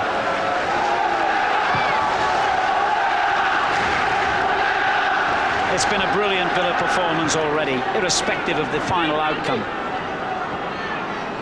And we've only got a quarter of an hour to go. But remember, this score, if it stays this way, 1-0 to Villa, would be enough to earn them extra time. What they have to guard against is a late Inter Milan goal.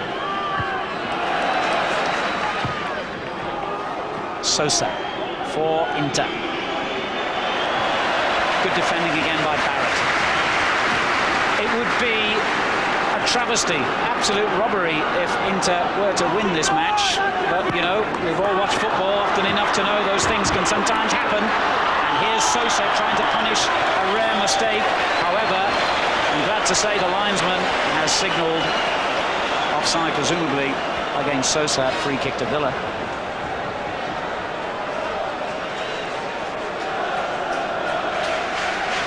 What a gripping contest this has been.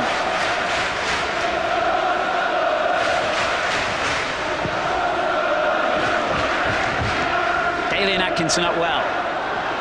Whittingham working hard to keep possession for Aston Villa. Townsend. Staunton. Bertie heads it clear to Bergkamp. And a foul given against King. Little nudge in the back. of Dennis Bergkamp. Inter's free kick, which they've already taken and wasted. Richardson. That was not the ball he intended, I fear.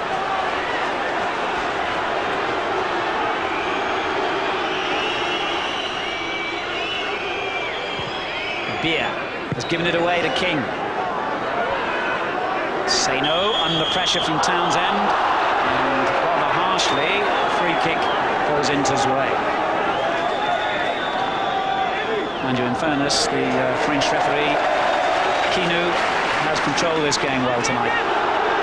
He certainly has. At the start, I thought he's going to be a little bit too fussy, but he's found a level and he's helped make it a great game it is. I mean, the players are the main ones, but the referee's got to help as well. And he spotted that handball by Kevin Richardson.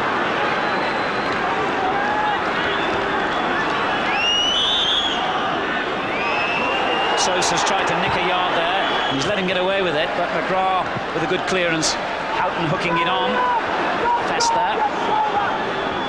Remember, this is the Inter Milan team, or at least the basis of it, that has won this competition, the whole competition, twice in the last 4 seasons. That's the measure of the opponents. Aston Villa are, in many respects, outplaying here tonight.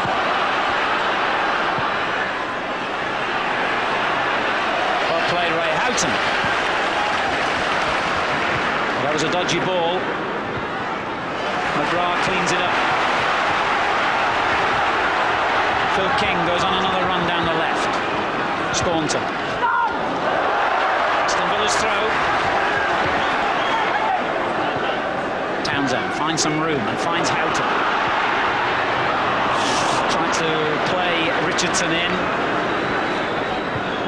to have it back with the Ruben Sosa, the little Uruguayan. Now Conti. Now some of their distribution has not been what you'd expect of one of the top Italian clubs tonight. Inter Milan have won the European Cup itself a couple of times, 4 times finalists, albeit a long, long time ago. But tonight, I think they have been outplayed by Aston Villa. And here's King. Can they get the vital goal?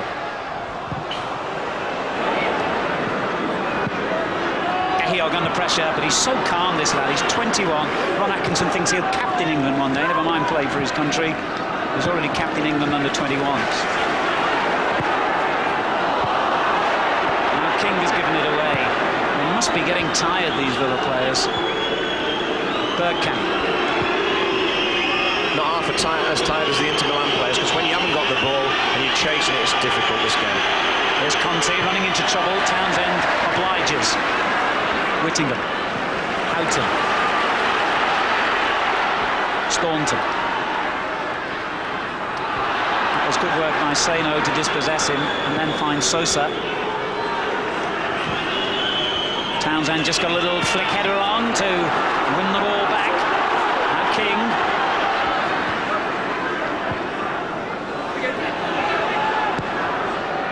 Down the line for Atkinson to chase, and he's won the throw-in. And you can only imagine the thoughts going through on Atkinson's head at the moment. He looks anxiously at his watch again. John Fashanu, one of the Aston Villa substitutes tonight, who never played in a European tie before the first leg. Alan, he's got cramp, and that's another sign that he's done a lot of running. He's done a lot of chasing back. You just saw him there, turned his toe up, and I'm not surprised. There'll be maybe a few more before the end of the night. Yes, that was Paganini. Just out of play there, sadly, that ball before King whipped it into the middle. I think the referee has indicated they've got to come back for the throw-in, yes. Bergami, a one-time World Cup winner with Italy. Captain of Inter Milan, takes the throw. Now Sosa. Seno. Good header clear by Barrett. Now Richardson. Asking Whittingham to chase, but he's asking a lot of him. However, the anxiety Inter Milan have been displaying all night at the back was underlined then. It looked a routine clearance. They made a mess of it. Richardson. Ooh, that was a bit of an iffy ball. Staunton's having to work hard, and Richardson won it back well. Whittingham was foul, surely. Play on is the decision. Houghton. Atkinson's offside. Again, very good refereeing there, Alan. I think, you know, as the night's gone on, this referee's impressed me more and more. He let it go. There was a couple of tackles that he could have very easily blown up for, probably would have done early on in the game. But he let them go because there was an advantage, and it's a great rule, that, to play advantage. Sosa. And he's offside.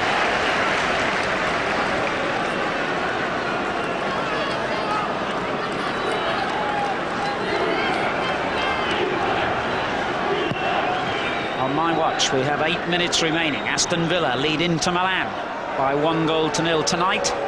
It's 1 each on aggregate.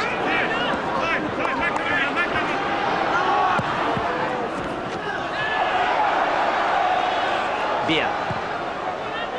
Given away to Townsend. Staunton, that's a good ball by Staunton. And on it goes to Atkinson. Bergamy just got there ahead of him. And it's cleared it anyhow, anyway, time for Inter Milan. King doing well then for Aston Villa. They have performed absolute heroics for me tonight, Aston Villa, and it would be so unfair if they weren't to at least be given the chance of extra time here. But he's not worried about fairness. Bianchi, the Inter coach. He had a full crop of air before the game began. I think rarely we've seen his side so outplayed and outfought as he is being seen here. You know, tremendous display from Villa. It really is. Every player contributed, that's what's nice about it. Townsend down the line again for King. Bergamy hooks it away. Villa get the throw. Come on, Villa, one final big effort here. Staunton whipping it in. Conti gets it clear. Richardson right underneath it. Beautifully took the weight off that. Barrett. Whittingham, little nudge there from Fester. Whittingham still got the shot in.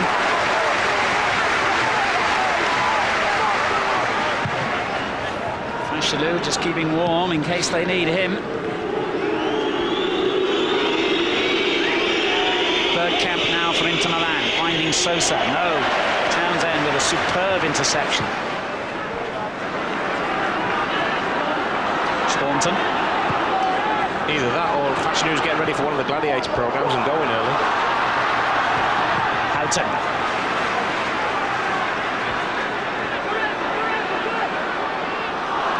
Just got caught in an indecisive moment there, Houghton. Bergkamp has possession for Inter. Sosa out on their left. McGrath across to cover, and another pathetically theatrical dive by Sosa. I think he did contact him with his hand, McGrath, but nothing like as bad as Sosa made it seem. Did the same thing in the first half. Look where he's taking this free kick from, and that's what the players are saying. That was right on the touchline, and he's 10 yards in. That's right, referee, well done. Yeah, he's moved it back about 6 inches. Makes a big difference. Sosa hits the free kick in himself. Fontaine getting up on the far post. Headed away by Ehio. Bergamy. It's a dangerous looking ball. Well played, Paul McGrath. Dalen Atkinson at the other end. He didn't realise he had the ball. And then Fester dispossessed him. However, it's gone straight to Richardson. Houghton. It's been everywhere, Houghton, tonight. Good ball. Atkinson. Just headed it in behind a tired-looking run from Whittingham. Shows you how well Villa are playing. That's the first time Bergkamp's touched the ball for about 10 minutes. And they've hardly been in the Villa half. They've really defended well. They've got to keep doing it. We're into the last 5 minutes. Aston Villa are leading 1-0, and if the score remains like this, then we will have extra time, and then, if necessary, penalty kicks. Conti for Inter Milan. Gets it back again. Sosa is with him. Bergkamp getting forward in space. Danger here. Bergkamp. Whipped off his toe by Phil King.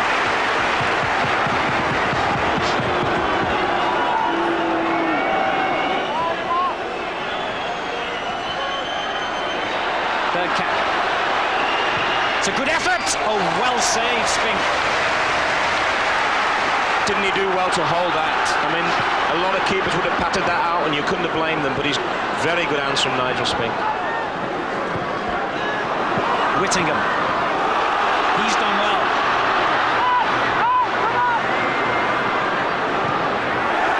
That's as good as he could have expected in that situation. Barrett. Monumental performance from Aston Villa. Can they round it off with what could be the winning goal? Townsend. Staunton, he might fancy a crack. Chips it in instead. And the shot by Houghton almost produced that winning goal. Still Townsend! Thought the linesman might have flagged incidentally initially when Houghton got the ball. He seemed to be trying to attract the referee's attention. The referee didn't see him, so we can only assume it would have stood here. Yeah, he didn't raise his flag until after the ball had come back out. I think the keeper got a touch on that. This was another good chance. He just had to keep it down.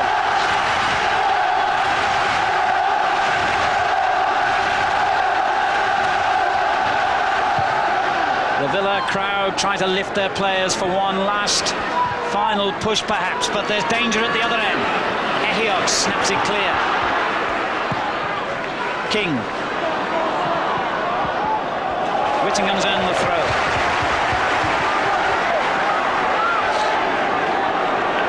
Townsend. A goal now would surely be the winner for Villa.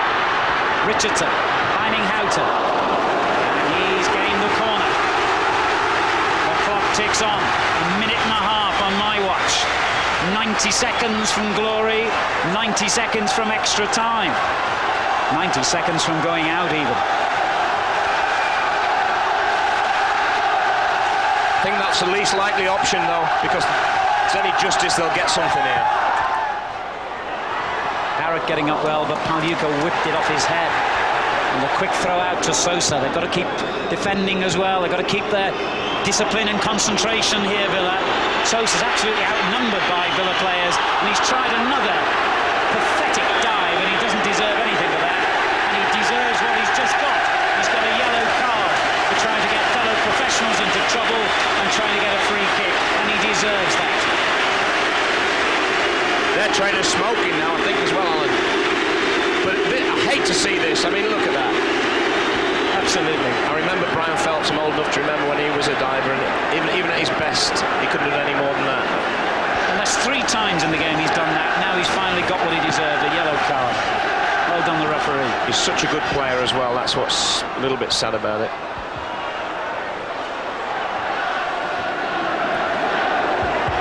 Here's Saino for Inter Milan.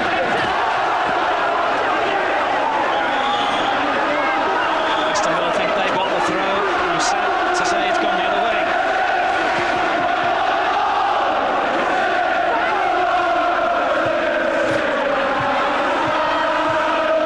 So listen to the noise from this packed Villa Park. But they've got defending to do here. Sosa. Saino looking for Fontalan. And Ehiogu has made sure they get a goal kick. He's had nothing like as much to do as he had to do in the first leg in Milan, Ugo Ehiogu, but what he's had to do, he's done brilliantly. You know, Big Ron raves about him. He played at our place, we beat him 5-1, and he played tremendous. And I've looked at him a few times, but I can see now exactly what he means. He's got a very old head on young shoulders, and he's done tremendous for him tonight. Because it's not always easy when you're not under a lot of pressure. We're into stoppage time, and extra time is looming.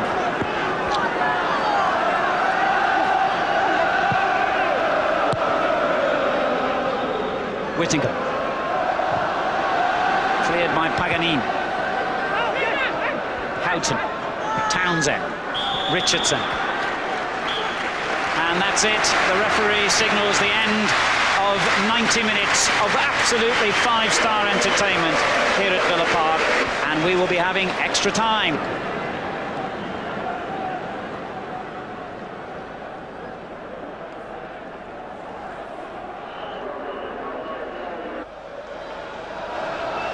After 90 minutes at Villa Park, it was Aston Villa 1, Inter Milan 0.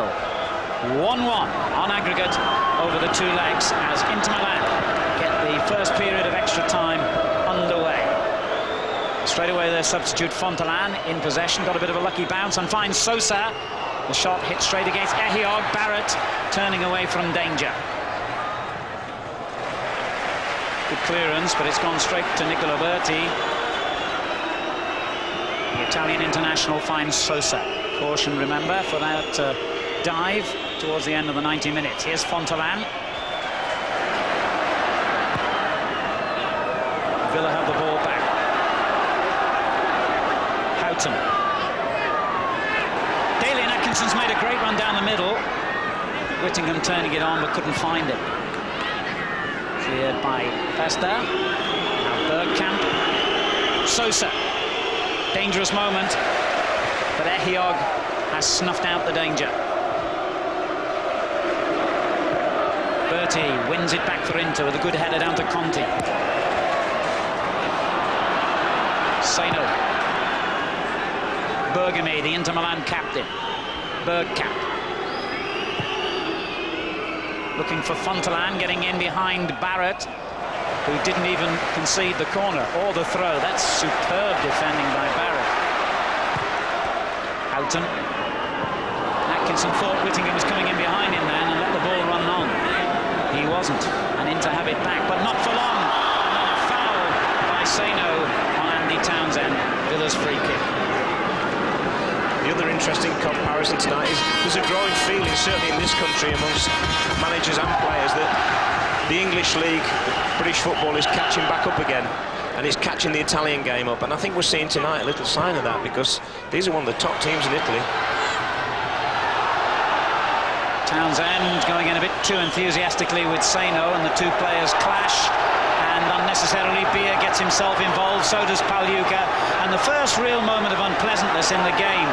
And I don't think you can blame Townsend for that. It was the overreaction on the part of the Italian players for me. I know that sounds pretty biased, but why not?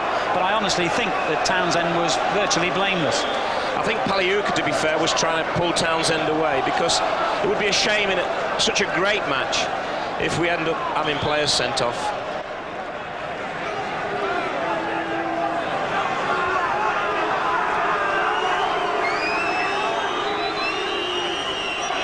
He's getting the two captains together. It's a storm in a teacup, this. Fontalan definitely pushes him. He has a kick back. Now that's a foul. But then after that, he might as well just move away, and there's a sort of pushing and scurrying and a ball thrown in someone's face. Look. Yeah, schoolyard stuff at the end, but handbags at 5 paces for me.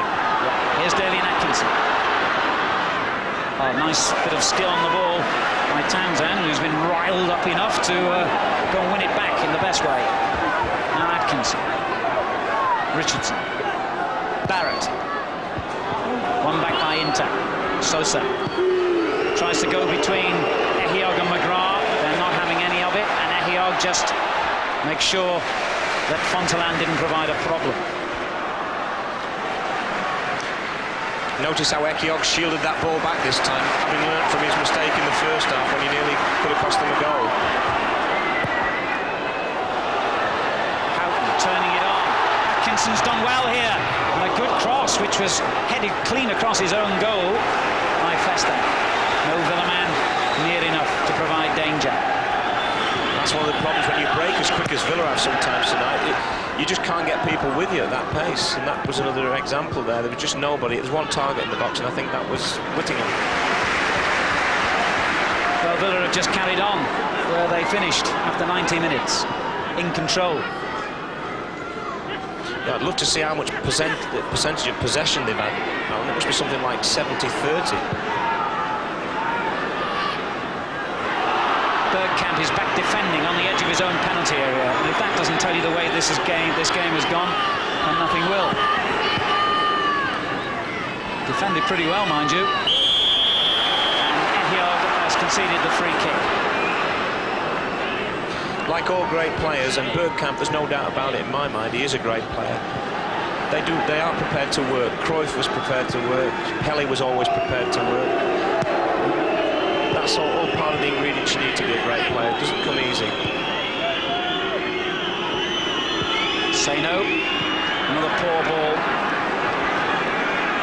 Villa aren't complaining. Knocked in long by Staunton for Whittingham to chase. Vesta's clearance. Bergamy. Bergkamp. Fontelan. Ehiog across to cut down the space, but he finds Bergamy. And that's a good ball back again to the substitute. And Sosa was in the middle, but Villa got it clear. Saino. Good work again by Villa at the back. Oh, Barrett. He's got the pace to make the most of this, but Conte matched him stride for stride. Sosa. He's done well here, Sosa. He's done very well, and Spinkel, though he mishandled it slightly, got away with it. Oh, well, Sosa showing really for the first time tonight what a dangerous player he was, but he actually caught Roy Houghton, who was ended up defending because Barrett had gone forward, and he very nearly cost them dearly. Well, someone was smiling on Nigel Spink at this moment, that's for sure. Look here, it's Houghton he's got against, and he fancies his chance a little bit. And what a good ball he puts in. It's not easy. If he doesn't make that contact, it's all over. Ehiog, the defender, got it clear. Vesta's clearance at the other end. Saino. Now danger. Bergkamp goes forward. Sosa and Fontelan ahead of it. He did very well then. Bergamy.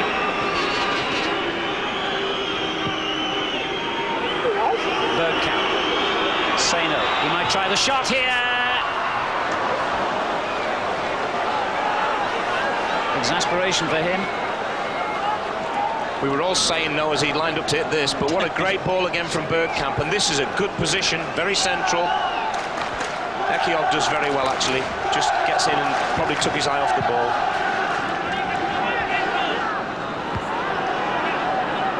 Well, on goal attempts, Villa well ahead. On goals scored, just that one ahead after 90 minutes.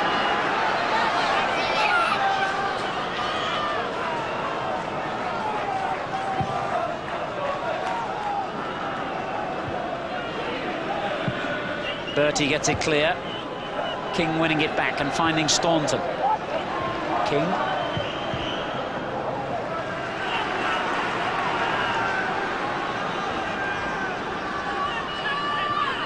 Townsend got away from his marker well then.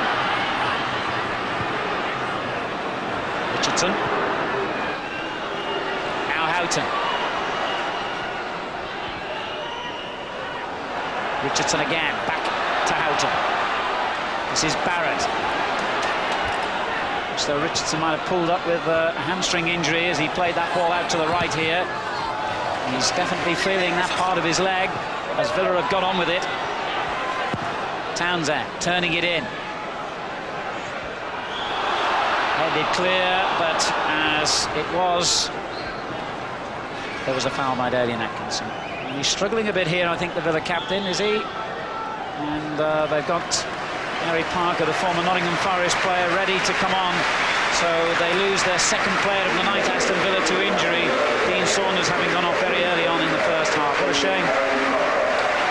And again, the ruling about only 3 foreign players has affected Villa here. How they would have loved to have unleashed Dwight York or even their new Ghanaian international Neil Lamptey on a tiring Inter Milan side. Now, alas, they can't be there. They're not English. I agree, Alan, but I suppose the perfect replacement for Richardson is Parker. They're very similar players. They're both very experienced, and so it's really a straight swap. So it shouldn't affect the momentum of this team. And he's a leader as well, this lad, which is what Richardson is. Townsend gets the temporary captain's armband from Jim Walker, the physio. The Villa fans and even 1 or 2 of the Inter Milan supporters amongst the crowd show what an enjoyable night they've had, but it's still all down to the result, isn't it? Fontelan, Bergkamp, scourge of English clubs so often, and the English national team, finding Nicola Berti. Just tried to help it on to Conti. Houghton did well, still working hard so late into the night. Parker gets his first touch. And a good one. Barrett.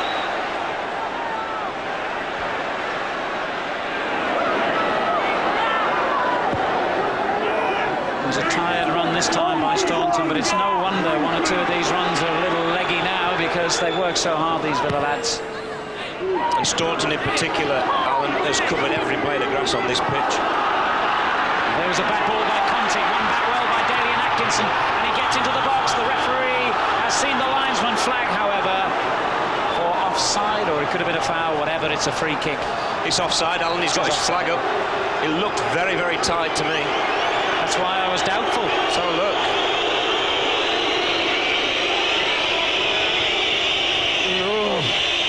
Well, level is onside these days. That's the instruction to linesmen. And if there's any doubt in your mind, let it go. That's the other one. Very close call, that one. Barrett going in strongly, and Villa get the throw-in. We are 11 minutes into the first period of the half an hour of extra time here at Villa Park. After 90 minutes of normal time, Aston Villa were leading by 1-0 against Inter Milan. 1-1 on aggregate over the two legs. Extra time and possibly penalties will decide the winner here.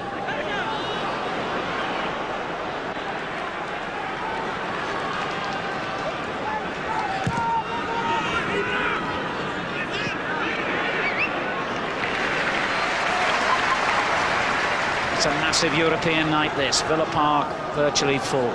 This beautiful stadium. The lights shining brightly, the football has been of the highest order. The excitement and the tension has been there throughout. This is what the great European nights are all about. You can gauge how good this Villa performance is, Alan, by the fact I can only recollect Spinks touching the ball 10 times in the game. It's been incredibly one-sided when you think of the class of the opposition that Villa are facing here.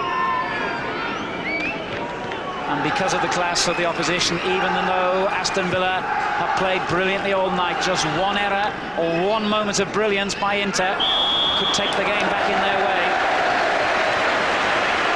Foul, though, by one of their more brilliant players, it has to be said. Dennis Bergkamp has given Villa a free kick. They've got on with it already. Earl Barrett, Whittingham, Houghton, back to Barrett. Pagliuca swung then like an acrobat or a gymnast under the crossbar, but the ball had gone over anyway. I suppose when you pay £7.5 million for a goalkeeper, they've got to be able to do things like this as well. But I thought there was a law against this. I seem to remember you weren't allowed to swing on the crossbar. Yes, if it stopped the ball going in, I think there definitely should be a regulation against it. But I think that was always going over, in fairness. We are nearing the end of the first period of extra time, and there has been no addition to the score.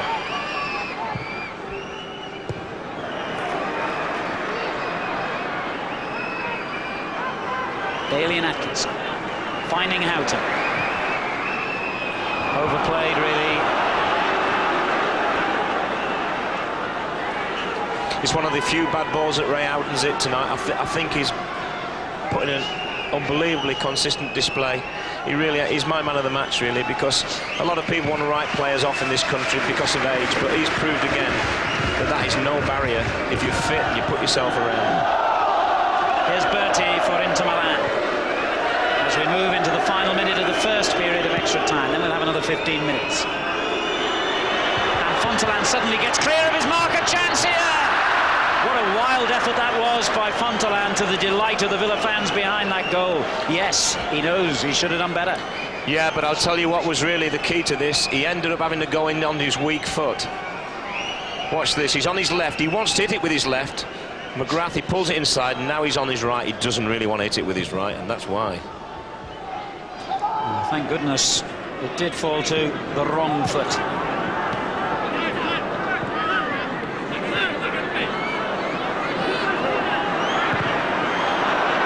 Fontelan battling to win it back again, and indeed was then fouled by McGrath.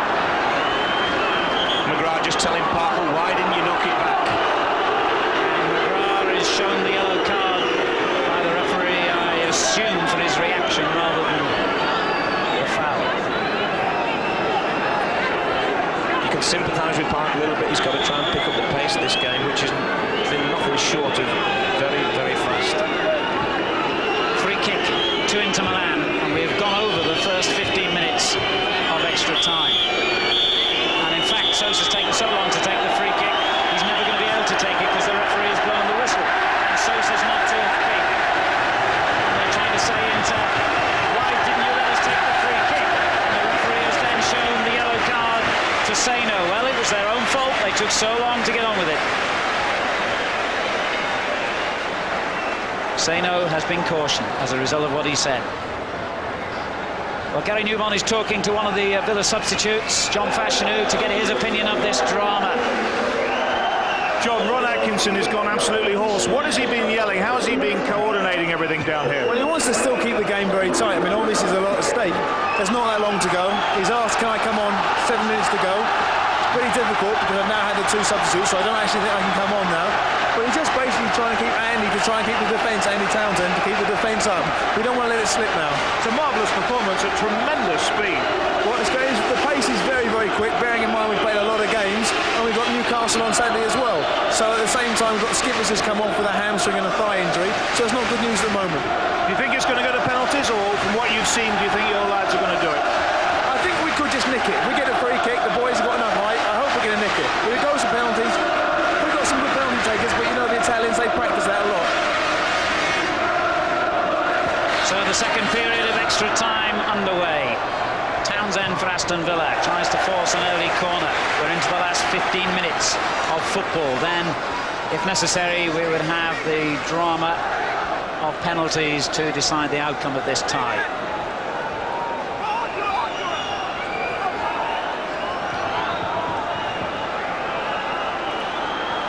Gary Parker will try to launch the ball as deep into Inter Milan's penalty area as he can. Ehiog has come forward. The tall centre-back, he'll be the target here, and he almost reached it as well. It goes behind for a corner. Villa did well to force that. It all came from a apparently harmless throw-in. It could be a very harmful corner kick. Staunton turned it straight against Fonteland. The Villa fans shouted handball, but I don't think he could have got out of the way of that, and he leads the counter-attack here and finds Sosa. What a great piece of tackling bait that was by Ehiog. Brilliant play. Staunton. Parker. Houghton. Daly and Atkinson. Tries a little 1-2 with Whittingham. It didn't come off. And Villa have given possession back to Burgundy.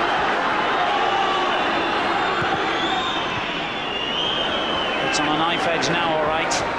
One error could be fatal. Townsend for Aston Villa. Brought down by Fonteland. Takes it quickly to Parker. Now Houghton. Barrett on the overlap. Whittingham. Back it goes to Barrett. Parker takes over. He's got the fresher legs. And gets it back again. Sets it up for Staunton to hit it.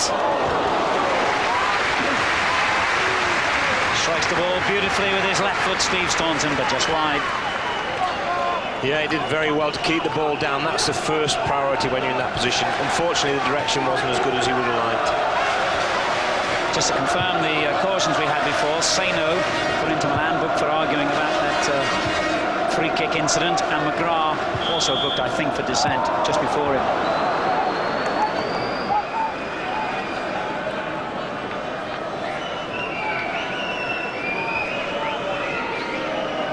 Well, one of the last times we were live at Villa Park here on ITV last season was for the Coca-Cola Cup semi-final. And Aston Villa played Tranmere Rovers. That too went to a penalty shootout. It was one of the most exciting matches of the season, and this has matched it. On that occasion, Villa just triumphed.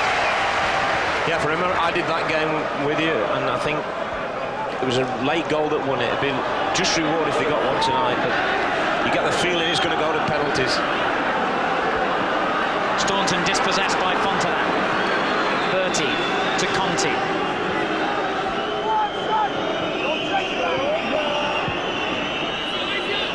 Burgundy joins the attack for Sosa races into a good position, but he's been tracked all the way by Ehiogu. Now Bergkamp. This is Bertie again.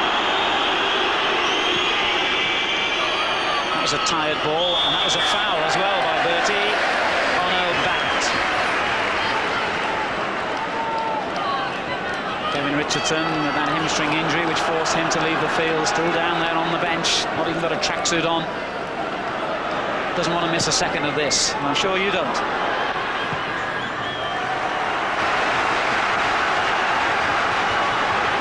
Villa just turn up the heat a little more. Houghton into the penalty area to Townsend. Just escaped him, that was a shame. Saino's clearance. Sosa heads it on, but Villa are strong in their own half again. They have performed so well tonight. Ehiogu ran out of patience then, though, and has given it away to Conti. Sosa.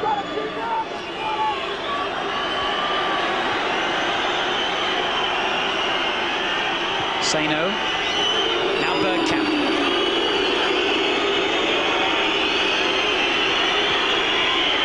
Wasn't a good ball at all, straight to Parker. And Bertie cuts out the intended pass for Whittingham. And a bad ball by him. There's a lot of tired people out there now, and they're starting to make mistakes, and it's going to be a mistake that wins this game, if anything. A mistake by somebody. Dalian Atkinson. They deserve to be tired, Alan, don't they? They've worked the socks off, both teams. One with a lot of possession. Whittingham's error has given Conti possession. Sosa. Barrett in quickly to win it off him, and cleanly as well. There have been so many heroes for Villa tonight. The biggest hero, we may not know yet.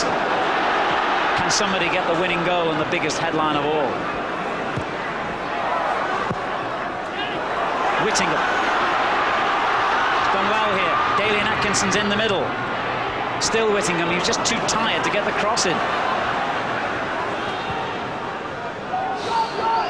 Now Bergkamp at the other end. Bergamy. Danger here on the overlap. Paganin. A wild effort by the defender. Goal kick. Well, no one is free of the tension tonight, whether you're a player, a manager, a coach, or a spectator. Or indeed, up here in the commentary box, we've felt the tension as much as anyone. I'm going for a massage after this game. I've run all over this park with them tonight. And I've just realised that Inter Milan have made their second substitution there. They sneaked Orlando on almost unnoticed. I think it was Conti, the player who went off, whose place he's taken. Whittingham turning it on. It's given away to Houghton. Now Townsend. Houghton again. Good run by Townsend. Parker. This is King. The clock ticks on. We've had 7 minutes of the second and final period of extra time. Ehiogu making a strong run forward. He's done well here, Ehiogu. Turns it in, looking for Whittingham. The cross cut out, though. However, Villa get a throw. Conti was the player who went off. Houghton in possession for Aston Villa. Houghton's there again, but just failed to win it back. Fontaine. On it goes to Bergkamp, and here's the other substitute getting his first touch, Orlando. Bergkamp. Sosa. You can't let him get it onto his left foot. Here's Bergamy. That's a dangerous ball in by Bergamy, headed away by McGrath. King completing the clearance. Very calm defending then by King. Atkinson, can he raise a gallop for one final time here? Dalian Atkinson. Townsend. Parker. Well done, Gary Parker. Barrett in support. Houghton.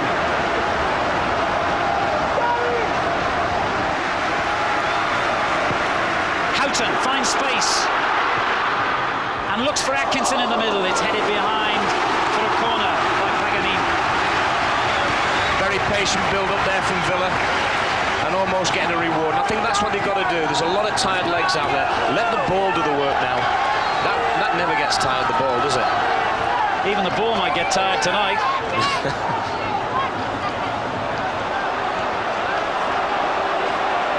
Villa's corner. They've got to make the most of this. Parker takes it, slides it to Houghton. He'll have a shot, possibly. No, back to Staunton. Great effort. Great save.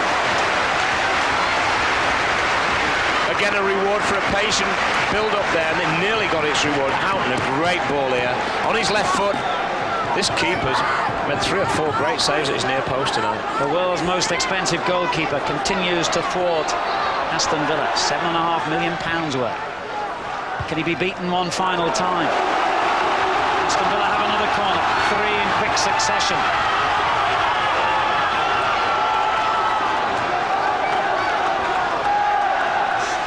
Houghton again getting clear from the corner and clips a dangerous ball in.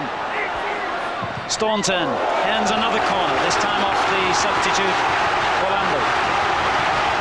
It's like a boxing match. They're way ahead on points, but they've got to knock them out, Alan. And they haven't done it yet. Maybe from this one. Look at all those Villa players massing in the box for Staunton's kick. Pagliuca stretches, and that is superb goalkeeping to catch it then. Look at that. He's saying, what's the problem? Hey, I'm cool. Why isn't everyone else?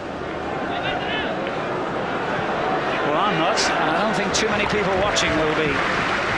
We are into the final 4 minutes, just about, of extra time. So we could face the agonising drama of a penalty shootout. It's getting closer and closer.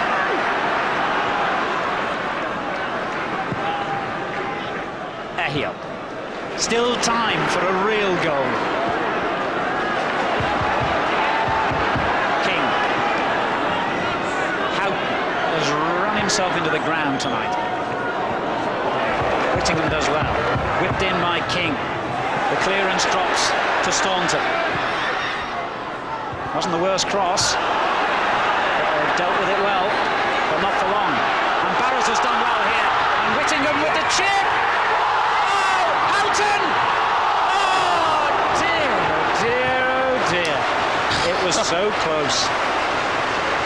I've never known tension like it. I mean, I don't know how it hasn't gone in the net. This is brilliant play, by the way, from Whittingham. What a great piece of vision. And look, oh, corner's coming now. We can't keep up with the slow-mos anymore. Even the slow-mos are too quick tonight. Brilliant. 3 minutes to go. Villa could have won it in this moment. How unlucky can you get? Tremendous vision from Whittingham. Keeper, 7 million, no chance, off the bar. Oh, dear, dear. Straight to Houghton, and it hits Fontelan, I think, and goes just wide. The chip by Whittingham was perfection. When all around him were losing their heads, Whittingham produced the coolest moment of the night and was denied by the crossbar. Inter Milan have got themselves a free kick. On my watch, we have 2.5 minutes of football to play. Whittingham could have been the hero I was mentioning moments before. Sosa takes the free kick. What an unbelievable thing to do at this stage of the game. If I was his coach there, I would want to know what he was trying then. It's not unbelievable to see him hit him from that far, is it? Because he does score from 40 yards, but at a time when they've been under constant pressure. He's given the ball away. It's a sin. Parker. The Villa fans have done their bit tonight as well. They've been brilliant. They've responded to their team's brilliance. And here goes Dalian Atkinson. And here comes Houghton. And that's a Villa throw.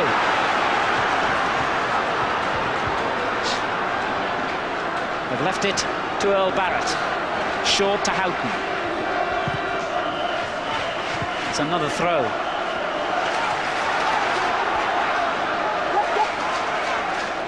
Houghton, Barrett, Parker. Oh, Houghton has been absolutely supreme tonight.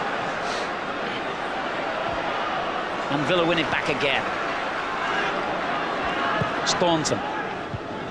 Headed clear by Festa. But inevitably it goes to a Villa man because they've done all the pressing in this game. If there's any justice in the world, they'll win this tie. Barrett was surely being fouled by Bergkamp. The referee agrees.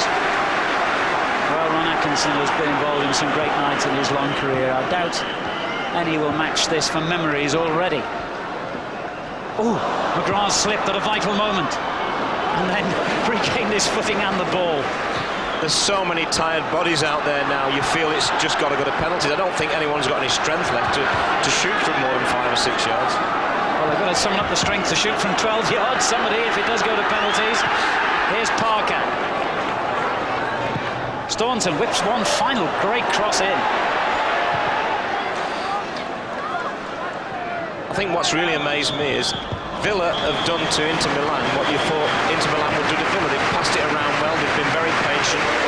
And just to interrupt there, Kevin, that is the final whistle, that is the end of extra time, that is penalties on the horizon. So the score at the end of 90 minutes and then half an hour's extra time, so Aston Villa leading Inter Milan by 1-0. That meant a 1-1 aggregate draw, and that now means penalties. And there's Jim Barron, Ron Atkinson's assistant, busily scribbling down the names. It's amazing. I always think football clubs, even at this level, don't seem to over-plan things. I'll bet you they're not even sure at the moment who's going to take which penalties. They'll be saying, well, who fancies it, won't they, Kevin? I think Big Ron was saying, put me down for the first one. But we only time I've been involved in this as a manager was up at Ibrox in the tournament, and we played Man United on the Friday, drew, and it went to penalties. And you look around to see who wants to take them, and I saw Barry Venison having a hamburger behind one of the goals. So you give him one of the penalties?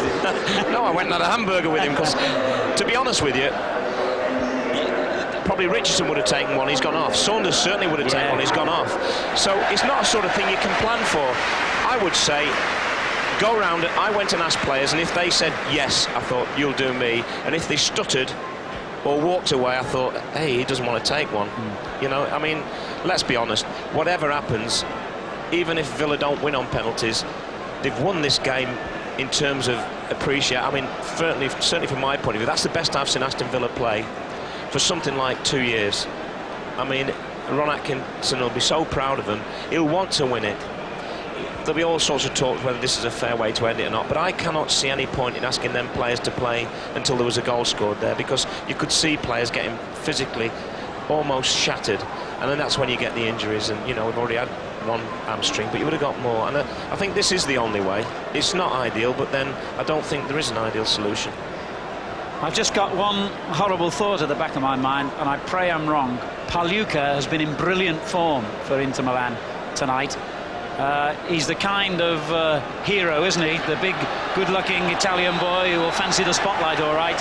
I just hope he's not the hero at the end of these penalties.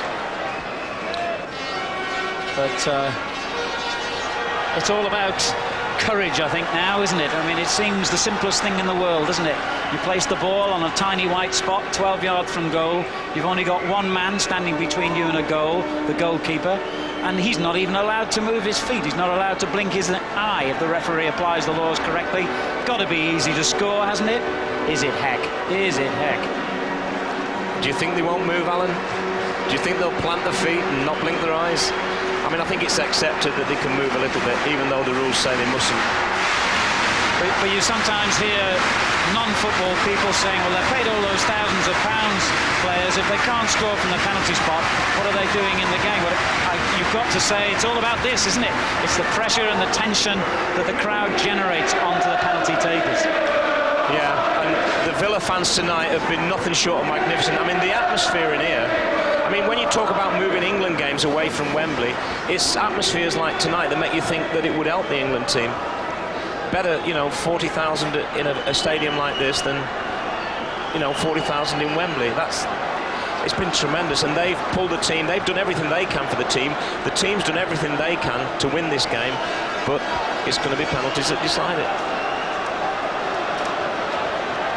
Ron Atkinson trying to pretend to look cool. And the first penalty kick in the shootout will be taken by Giovanni Bier of Inter Milan.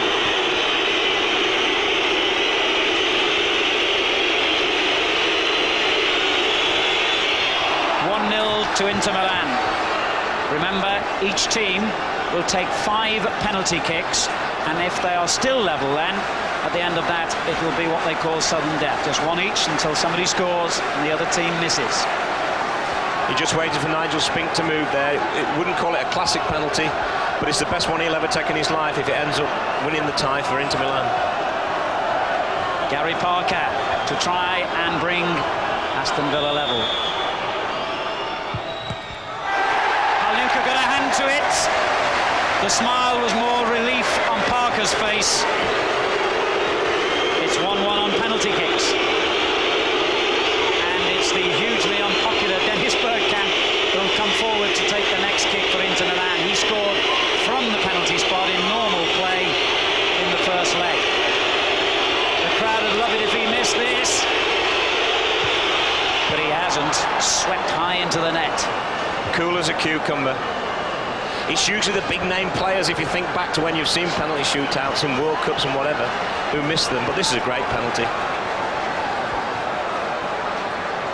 Steve Staunton has the responsibility of keeping the 100% record from the spot intact.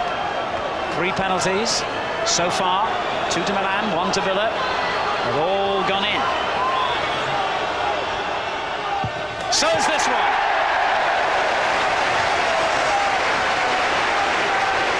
He's just saying, Ron Atkinson, that's exactly what I would have done if you let me take one. Get your head down and hit it. If it had hit Pagliuca, it took him in the net with it, that one. Andrea Seno with the 3rd penalty kick for Inter Milan. It's 2-2 at the moment.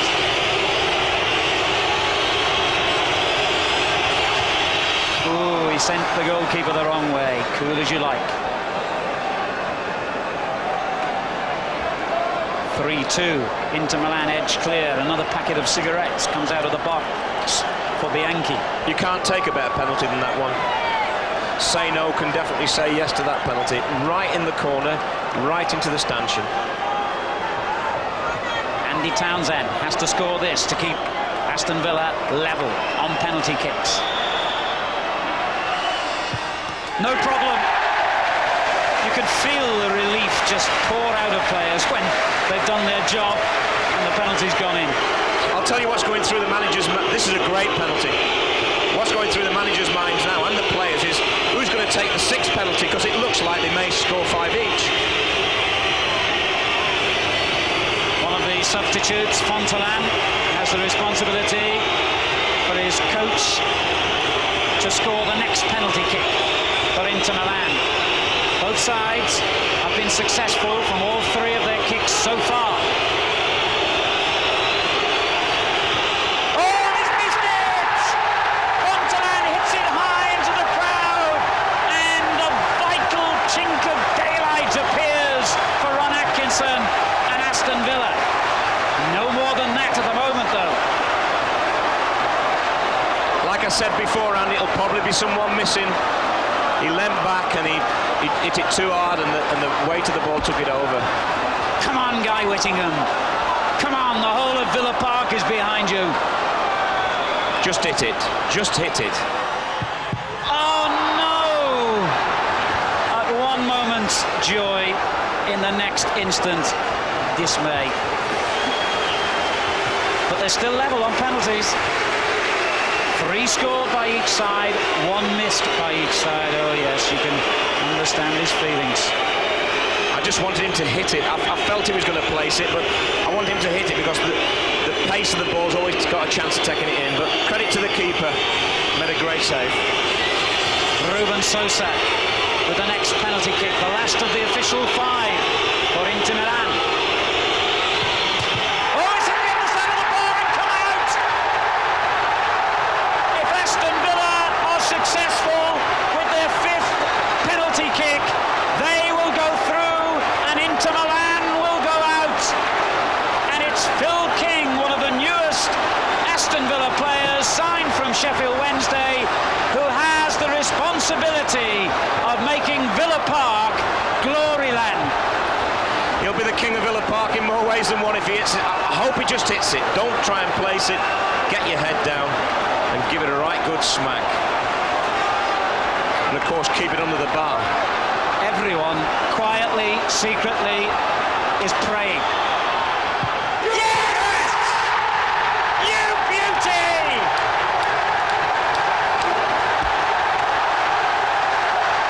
Fantastic scenes at Villa Park. Thousands of supporters flood onto the pitch. Phil King is the hero.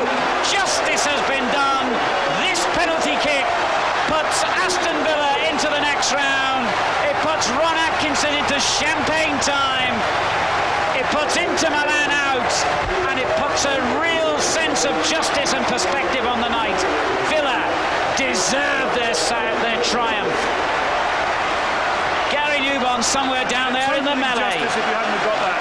I think we've been superb tonight. I asked for a big performance, and these lads have been big. They have given a hell of a performance. But these penalties are really nerve-wracking. Never a problem. Never a problem. I mean, it was a wonderful night for you, and it was a pity you had to go to penalties. I mean, it doesn't matter now because you won. I know, but we're happy. We're content. Great performance. The highlight of your career now, Ron. As good a European result as I've ever known from me personally. But at least me. Just look at these scenes at Villa Park. This is the first round of the competition. You think they just won the final, and I can understand their feelings entirely. Magnificent night, not just for Villa, Kevin. I'm sure you'll be the first to admit, for English football here. Yeah, and I don't feel sorry for Inter Milan because I think the best teams won, but they battled the socks off. And I'll tell you what, Arsenal have got a big rival here to retain the Cup Winners' Cup this year. But the supporters have been magnificent. They really have. And the noise, and they've got behind the side, and they've got the rewards. Phil, worth £1 million that was to Aston Villa, but what a nerve-wracking moment it must have been. Yeah, at the end of the game, you know, I'd obviously had tired legs. I had a bit of cramp in my calves towards the end of the extra time. And just going up there, you know what's at stake, obviously. And I just thought, right, I made up my mind, I'm going to keep my head down. There she goes. Keep my head down and hit it straight and as firm as I can. And he's happy there, and he's a big man. Just a fair. And that's what I did, made up my mind early. I mean, it's all about pressure at that stage, isn't it? From a penalty taker's point of view. Well, it's all about pressure the whole of the night, you know, not just it would the have penalties. been an injustice, though, wouldn't it? Yeah, we played well. We've hit the bar at the end there. But I think the lads deserved it tonight. We did a good job in San Siro. We felt we could have done a little bit better. But we've come out tonight and shown everybody in the country that we're perhaps getting on back to our best. Great performance, well done. Great result. Thank you. A great night not only for the Villa but for English football as a whole, and what better time to erase the memory of their previous battles against the Milanese. Roll on the second round and another famous scalp for Big Ron. What we did say was we had to play the game at a high tempo. We hadn't got to let them settle and start knocking their passing routines into shape. We had to condense space and stop the likes, because we hadn't got players in the side to do a man-to-man marking job. So we had to sort of try and contain the likes of Bergkamp and Bertie, who would drop deep into midfield. We had to try and contain them without specifically marking them. And what we said is the nearest player, whoever, as soon as Bergkamp receives or as soon as Bertie receives, somebody goes and pressurises him very quickly. You know, it was a good team performance. It was needed. We were 1-0 down from the first leg. It was important that we got a goal. Unfortunately, we got the goal at the right time, just before half-time. You could see the second half that they were, shaken by it. And I think the lads performed very well on the night. It was an inviting chance, wasn't it? One really I couldn't miss. Steve Staunton's put a cross in, Dalian's jumped with their central defender, and then we've got a little mix-up in their box, and Gomez came off his head, came straight to me, and really I couldn't miss from there. It was no more than you deserved at that stage, was it? No, I think we totally dominated the match. I mean, they had the early chance with Bertie when he hit the upright. But apart from that, I didn't think we really had much of the game. Well, I thought 90 minutes we should have won it. You know, we had a few chances to kill the game off, but fair play there, keeper. I think he cost $7.5 million. You know, he showed on the night he's a good keeper. But overall, I thought we deserved to win it in 90 minutes, and we were disappointed that we had to take them to penalties. You were off the field for those important penalties. After Tranmere, was that a bit of a relief for you? I think it's just a tactical move, I think. No, I'd complained about my thigh at half time and earlier in the week, and it was just getting worse. And also I didn't know whether I'd done my hamstring or it was cramp. It was actually cramp, but at the same time my thigh was getting worse, so it was rather than having an unfit player on, get one of the lads on that is fit, and because the tempo and that of the game was so quick and we're playing so well, you know, just try to keep it going. What we said to the boys in the centre circle, like, you know, I nominated who was going to take them, but the pleasing thing from my point of view was there was nobody reluctant. Everybody's, in fact, you know, we were over inundated, if you like. Hugo wanted to take one, Andy Townsend said, I'm taking one. And that was the general attitude. Everybody wanted to take a penalty. With goalkeeper, you're either the hero or you're on a hiding to nothing one way or the other. You know, you can make saves and be the hero, or, you know, these guys can miss the target completely, as happened against Inter. So, you know, you can end up being the real hero on the night and taking all the headlines, or somebody else takes it for a miss, unluckily enough. But it doesn't matter either way, really, you know, as long as we get through. The lads seemed confident. I mean, they played brilliantly on the night, and they seemed quite confident of, you know, of finishing the job off. However, it had to be done, and you know, really, I'm glad in a way it was him that missed the penalty. As I say, justice was done after the first leg, and you know, everybody was delighted. What went through your mind as you walked up to put the ball on the spot? Nothing really. Actually, the ball, Nigel Spink threw me the ball, and I miscontrolled it, and I thought, oh, God, this is not an omen, you know. But as I put it down, I just knew what I was going to do, and did it. Just hit it straight and as hard as I could, and he dived out the way for me. I was so tired I couldn't run off to celebrate. I just turned round and just stood with my hands in the air, and then Hugo come and dragged me to the floor, and I thought, oh no, all the fans piled on top. Oh, we've got to stand up quickly, I'm going to get crushed. The lads, when they knew if I scored it was all over, you know, they come to you and say all the best and slap you on the back of the neck and grab you and push you and whatever you. And I just walked up, you know, I'm just like that anyway. It didn't really affect me in that way. We were there to do a job, and we did it on the night, and I think we did it really well. The way we played that night, I'm not sure there's many teams in the world would have liked it, because we, you know, the likes of Townsend and Houghton, Staunton we mentioned, Rico, were in terms of work rate, in terms of closing down, were phenomenal. And we also had the intelligence, because we said we've got to play with our brains as well as our hearts. We had the intelligence that when we did win good possession back, we didn't give it away cheaply. We worked on passing the ball against them. And I think what was nice, I think we've thoroughly deserved it. I mean, I don't think anyone would have begrudged our victory over a very, very good side over the two games. We had moments in the San Siro where we didn't play as well as I would have liked to. But certainly at Villa Park, we were excellent. We were excellent. We were excellent. We were excellent. We were excellent. We were excellent. We were excellent.